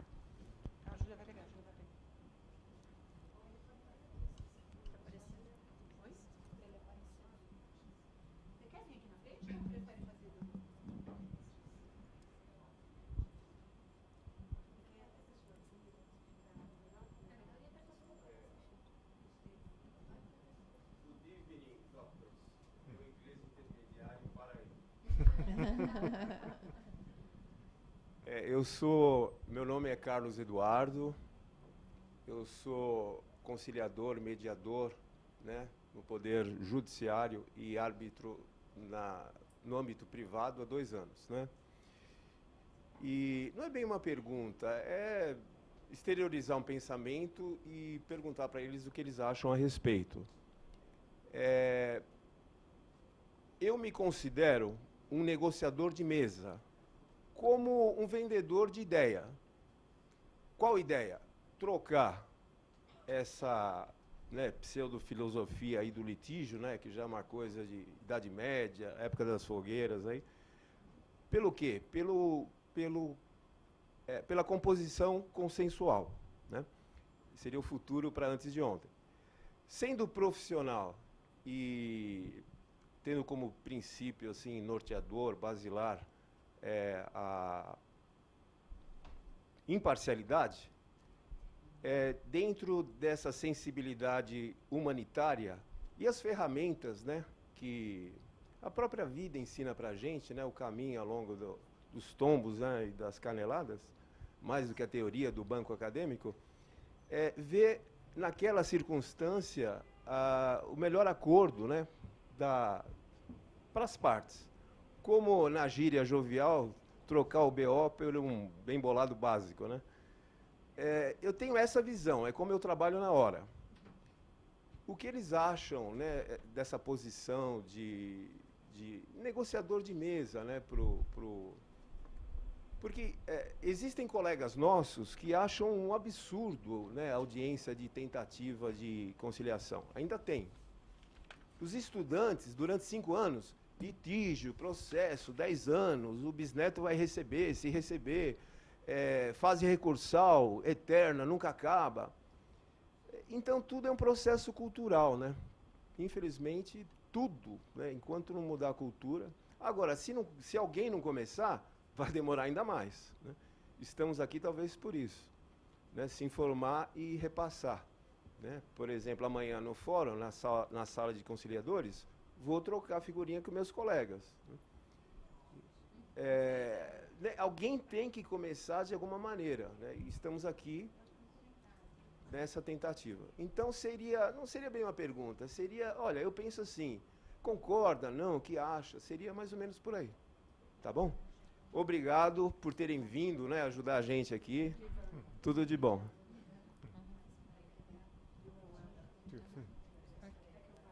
Well, first, his name is Carlos Eduardo. He's a private arbitrator and is a judicial mediator.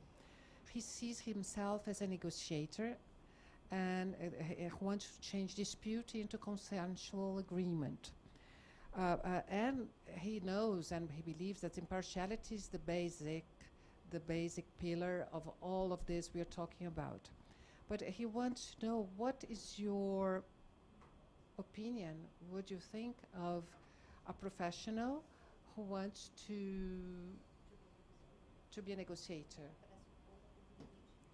To be who is against the dispute culture, because it's a cultural thing. How do you see it? What is your point of view?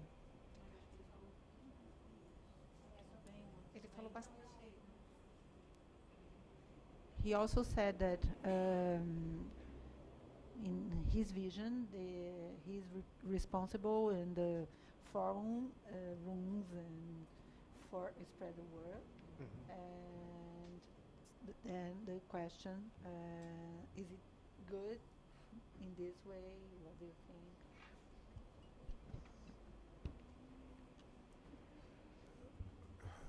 think?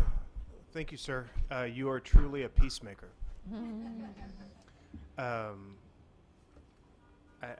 I believe that there's room at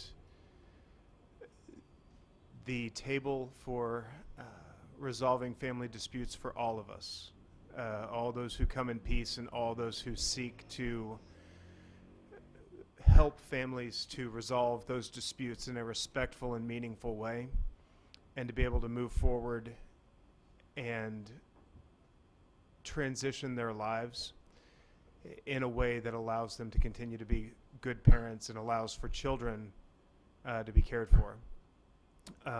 I believe that there's a kinship between those that impartially, I don't know, can you still hear me in the back? Maybe? I believe there's a kinship between those who are singular, impartial mediators and mediators of family disputes, and those who engage in collaborative practice. As I said earlier, the difference is really in that we bring other professionals to the table.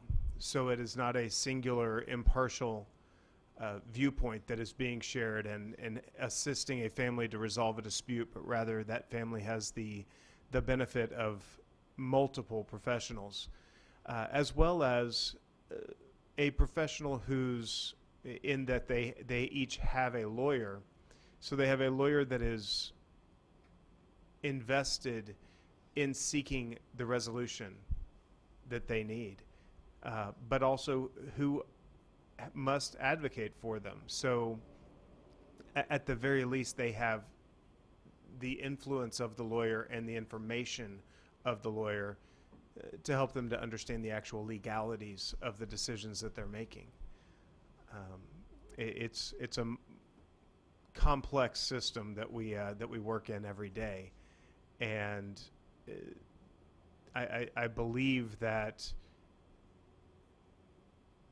families that are well informed and also heard and listened to by their advocates and by the professionals that they charge with giving them advice have better resolutions in the end.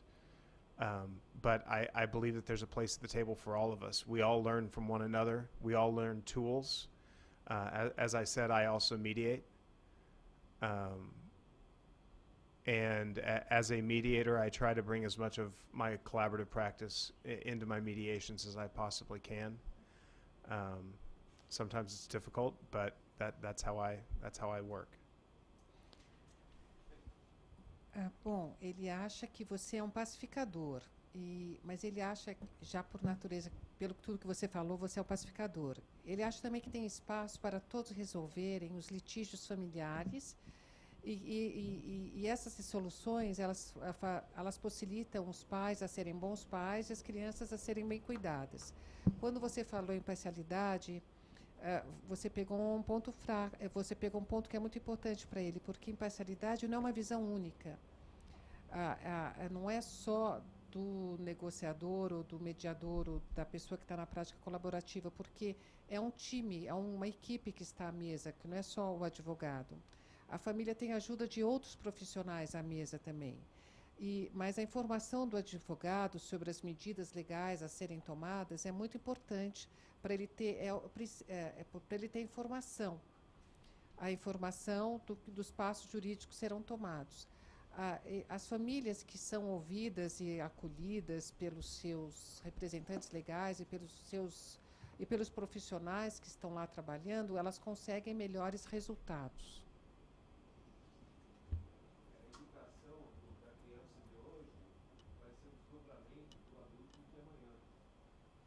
A child who is well educated now, is the adult. It depends on the child education today for the adult he will become tomorrow. I'll try to do it in English, but please forgive my poor, rusty English. Eu vou tentar fazer em inglês, mas... Ai, sério? Mas já aviso, meu inglês é horrível, então me desculpem. Eu vou tentar traduzir depois também para que todo mundo entenda, tá? Well, first of all, thank you for being here. We met a few IACP conferences ago, and it's great to see you here sharing knowledge and everything. Thank you, really. Well, my question is, we still have a very hard time explaining how confidentiality is fundamental in collaborative practice here.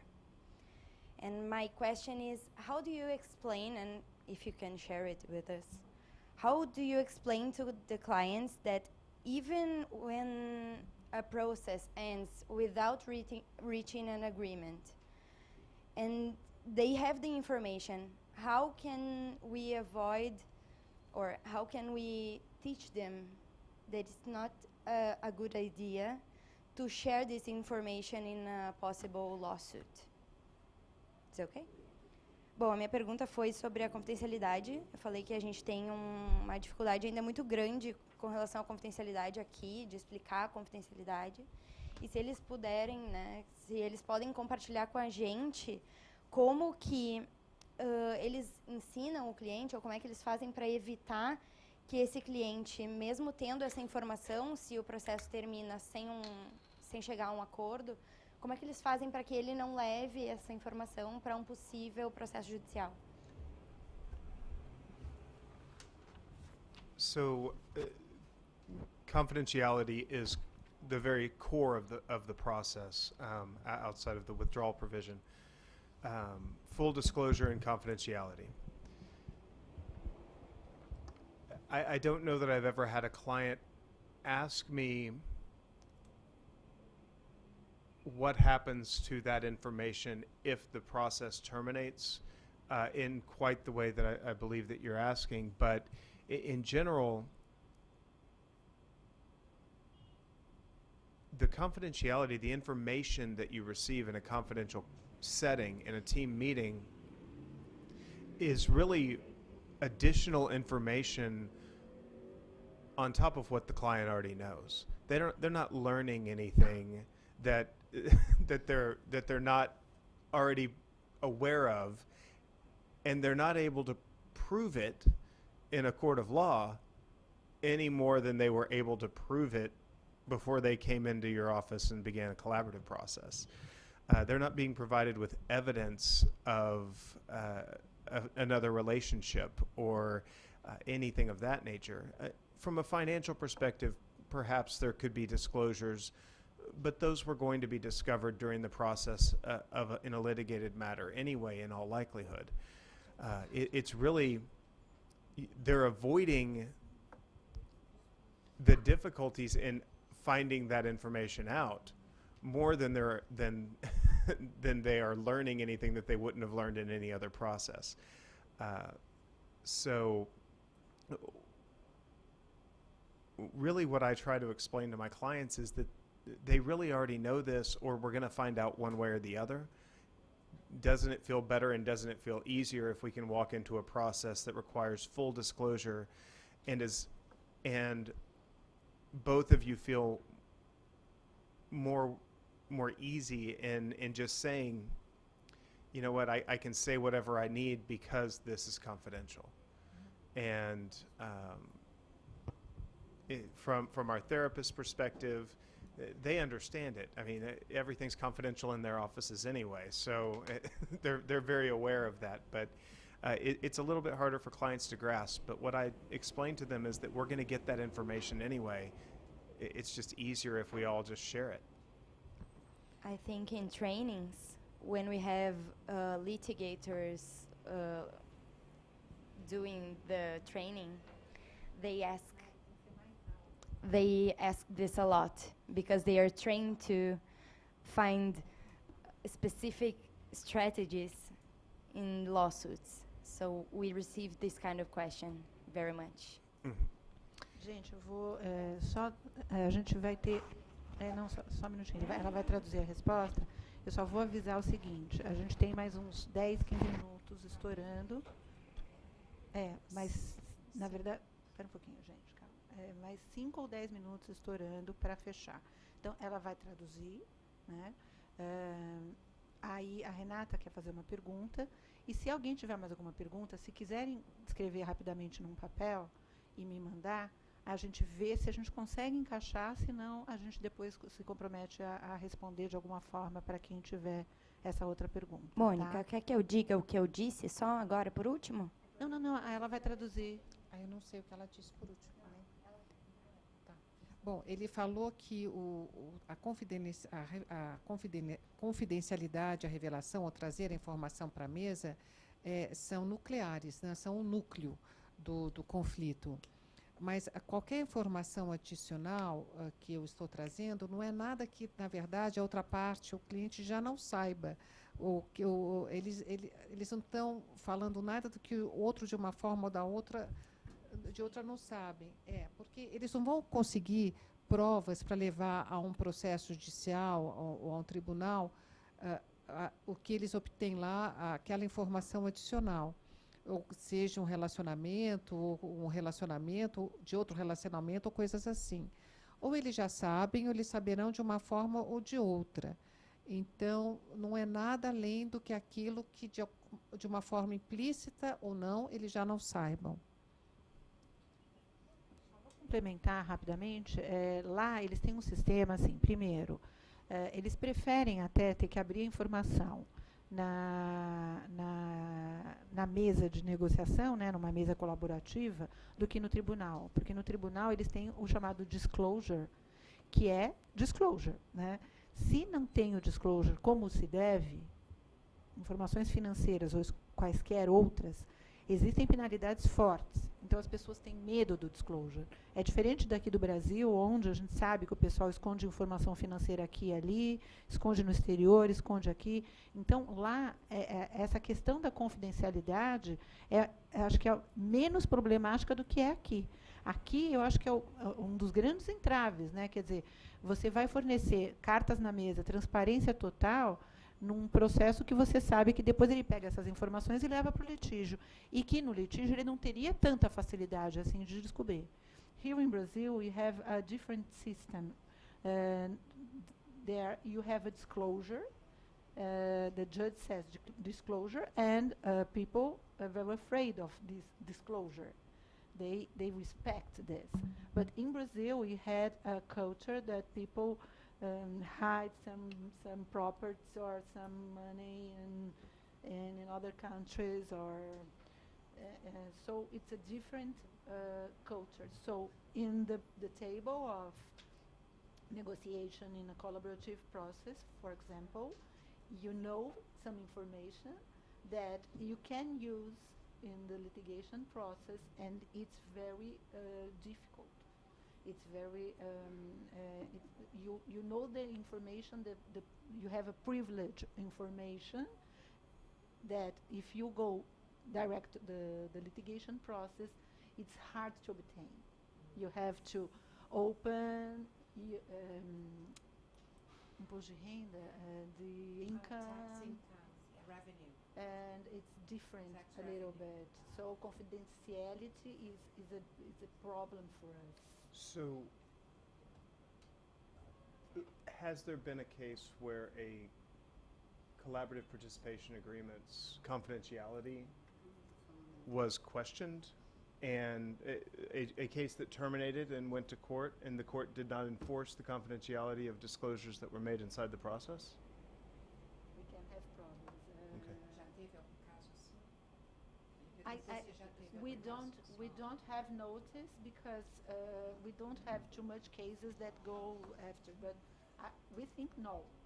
But when we start to the collaborative practice, I have an experience that the client wants to hide information, and it was uncomfort or discomfort, I think, for the client. But we don't have so much process that goes to the litigation after to have these kind of data. Okay. Not that is known of, but I think the court never enforces that. After it's reviewed, after it's disclosed, then it can be a problem. So we have discovery.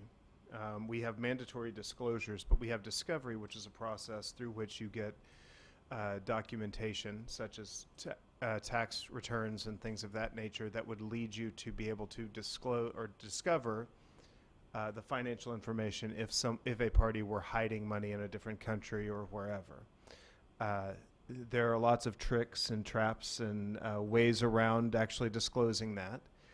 And I often hear questions on the other side of your question, which is, how can I be sure that they will actually disclose this information in this process?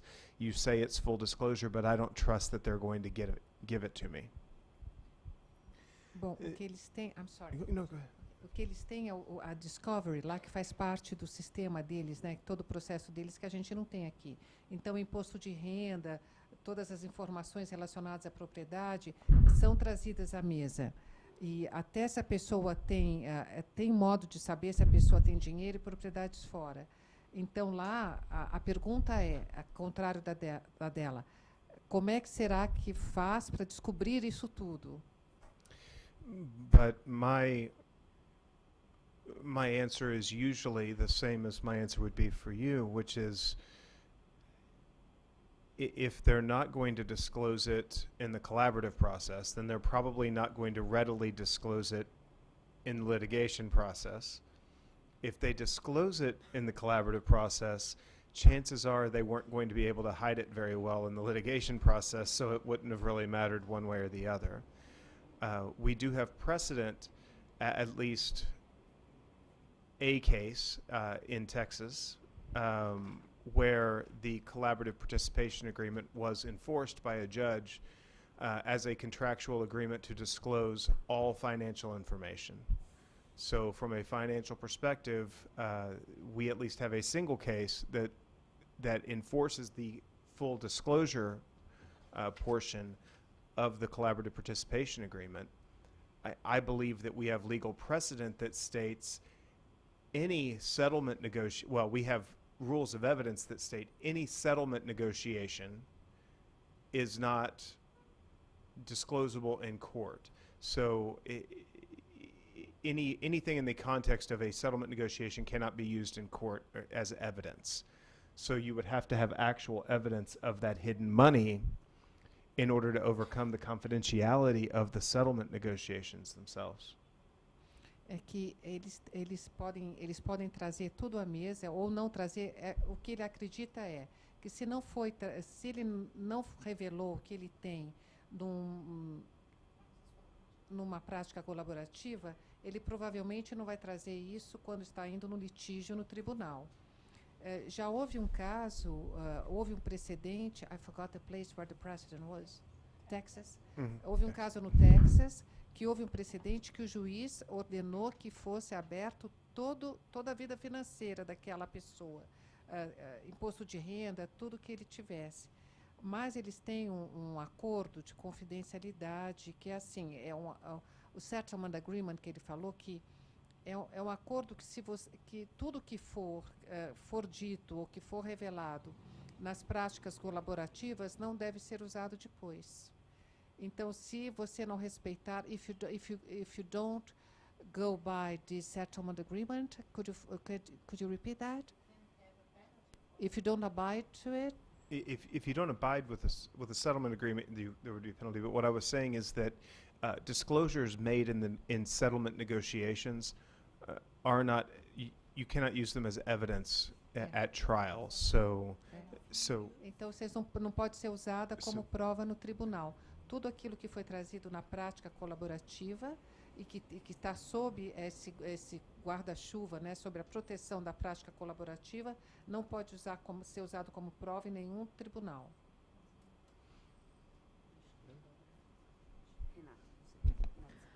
Okay. So, Anne, Chris, it was a pleasure to listen you both. And I was thinking about, do you have been working in collaborative way, in collaborative cases for years? And do you still work in non-collaborative cases in the litigation? And if you do, how do you feel when you are working in the litigation in a non-collaborative case? And how we could be a peacemaker even in a litigation? So, eu disse para eles que foi uma alegria ouvi-los e que estava pensando que eles têm trabalhado em práticas colaborativas, em casos colaborativos por muitos anos. Perguntei se eles ainda atuam em casos não colaborativos e, se sim, como eles se sentem quando eles estão trabalhando em casos não colaborativos e como é que a gente pode ser um pacificador mesmo no litígio, mesmo fora dos casos colaborativos. So my full-time job now is being the director at IACP, so I don't litigate, and I'm fine with that. But I would say to people who are litigating, one of, I think, the central insights of collaborative practice is that families that are divorcing care about more than money, and that the most important outcome, especially when there are children involved, is the well-being of the children. And I think that is an insight that a litigator can bring to litigation as well, is that we don't what we call in the US, we call scorched earth litigation. We don't want to leave a scorched earth behind in the wake of this argument, but we want to leave a family behind that can support the child and that can do what's best for the child. And I think that's insight that you can bring into any situation. Bom, ela trabalha basicamente, ela é administradora do IACP, no IACP, né, que é um instituto Ela administra, ela é diretora, então ela só tem trabalhado com práticas colaborativas. E o que ela percebe nessa prática é que quando as famílias estão, tanto na prática quanto até no litígio, elas estão preocupadas com dinheiro, principalmente quando tem crianças, porque elas estão preocupadas com o bem-estar das crianças. And you said something about scorch, what do you call it? It's a phrase we use in the U.S. Scorched earth litigation means, you fight so hard you just leave nothing behind. Então, é uma expressão que eles têm, que você briga tanto que você não deixa... No litígio, muitas vezes você briga tanto que você não deixa... Nada sobra, não deixa nada para trás, nada resta daquilo. É o cenário de terra devastada, né? I was going to let Anne's answer stand. I still litigate, but from my first collaborative training, my litigation practice changed. I won't say that I don't still engage in the occasional. I wouldn't say scorched earth necessarily litigation.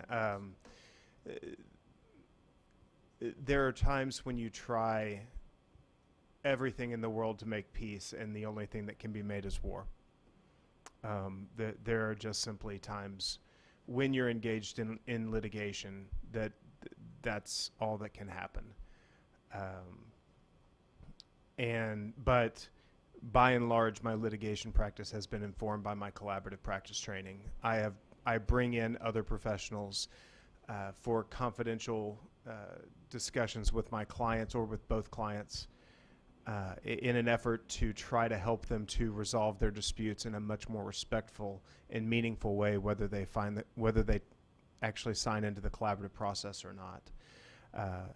I believe that these professionals bring so much to the table, and I also believe that any divorcing couple, whether they be parents going to a therapist to help with their parenting plan, or whether they be folks who don't have children who are going to discuss with a financial professional their finances, there's far more to be gained if they can go together and seek confidential advice on how to divide assets or how to handle their children than there is if they both engage separate experts, pay them to argue with each other about their whatever area of expertise they may have.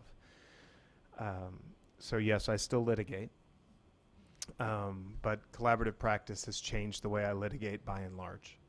Ele falou que ele Just a moment. I asked because here everybody litigate, and even who is trying to do collaborative still litigates, and so it's a kind of personal conflict, and so I feel much better after hearing you. Believe it or not, those that do not litigate are vastly outnumbered by those that do. In the collaborative process, even it's very difficult to completely step away. There are those that are able to do it. There are those that find that they have a personal philosophy that no longer allows them to step into a courtroom. I still believe that there are clients, there are parents, there are divorcing couples, and any number of different people who really do need a judge to tell them what the answer is, because they're not capable of reaching it on their own. And that doesn't matter whether you're collaborating or mediating, or if you're arbitrating, you're the judge. But there are unfortunately just those who cannot make that decision themselves. Bom, ele falou que ele ainda litiga, né? Ele ainda é litigante.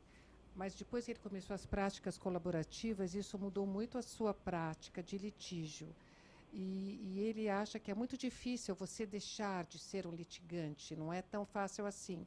Mas que você começa a olhar de outra forma quando você começa a ter essas práticas. Muitos colegas dele também quando começaram com as práticas colaborativas, começaram a olhar de outro jeito, e mesmo olhando, mesmo que não pratiquem as práticas colaborativas, eles só observando a ele começam a ter outras perspectivas e uma outra visão. Ele acha também que muitos casais não estão preparados para passar por uma prática colaborativa ou por uma mediação, porque eles precisam de todo jeito. Uma coisa que ele falou muito importante, que na prática dele, ele não quer deixar aquela terra devastada. Ele procura, mesmo quando está no litígio, ele procura de uma forma que alguma coisa ainda perdure, alguma coisa fique, que ele não termine com a família, assim, por assim dizer. E ele falou também que muitos casais, muitas famílias não estão preparadas para decidirem por si mesmas, e elas precisam da decisão de um juiz. Então, por isso, elas continuam litigando e procuram pessoas que litiguem por ela, ou profissionais que tratem dos seus dinheiros ou dos seus direitos legais, porque elas não conseguem decidir e precisam do juiz para isso. Não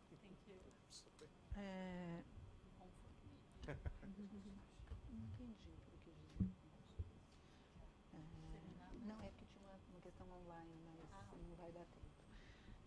Que a gente tinha uma questão aí online, uma colocação aí online que eu ia tentar fazer, mas não entendi muito bem a colocação. É só um comentário. Tá. Ele comentou sobre núcleos de estudos, mas nem vou entrar nesse mérito, que eu acho que não vale a pena.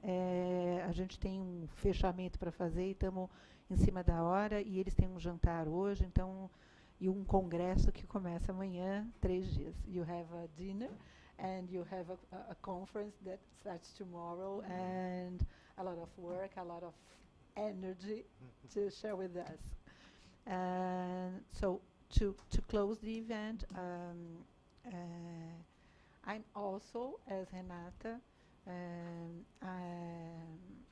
feels like, really, because I think our papel, our role as lawyers, is also to bring this culture, this peace culture, to the courts.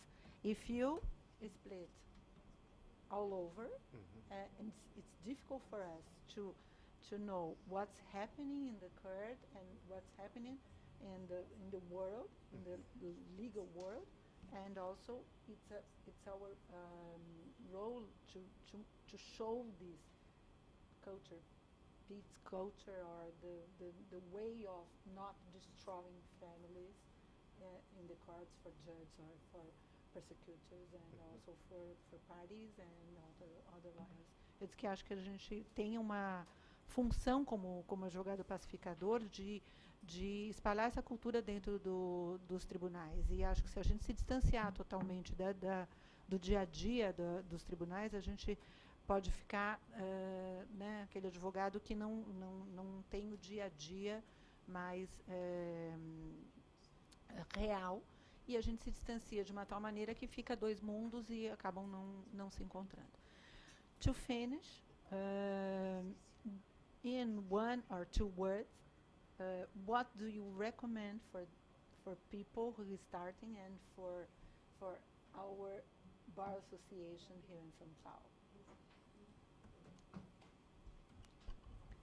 1 or 2 words is always hard for me. I will say, learn as much as you can and share what you learn with others in your community. Ela como conselho, ela dá para todos aprenderem, estudarem o máximo que puderem, dividir com aqueles que estão compartilharem com aqueles que estão começando. É esse o conselho que ela dá. I would say keep doing what you're doing, because you are so far ahead of where so many others who are who've been doing it longer or who are out there. You're so far ahead. You're doing everything absolutely right by starting this commission, by having the Congress here, by training over 1,000 professionals in the span of 5 years. It's really just incredible. So keep doing what you're doing. Ele falou para continuarem fazendo o que estão fazendo, que vocês estão treinando tantos profissionais, não é um trabalho fácil, é um trabalho árduo, para continuarem firmes o que estão fazendo, e ele parabeniza as pessoas que estão promovendo tudo isso.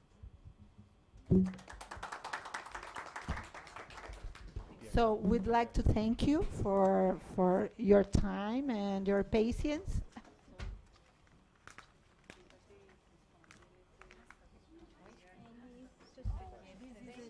Thank you so much.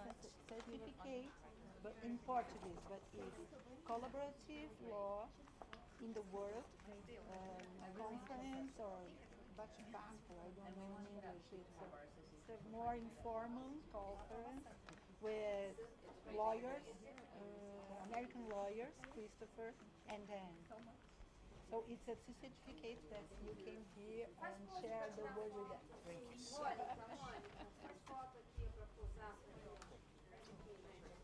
Olha pra cá.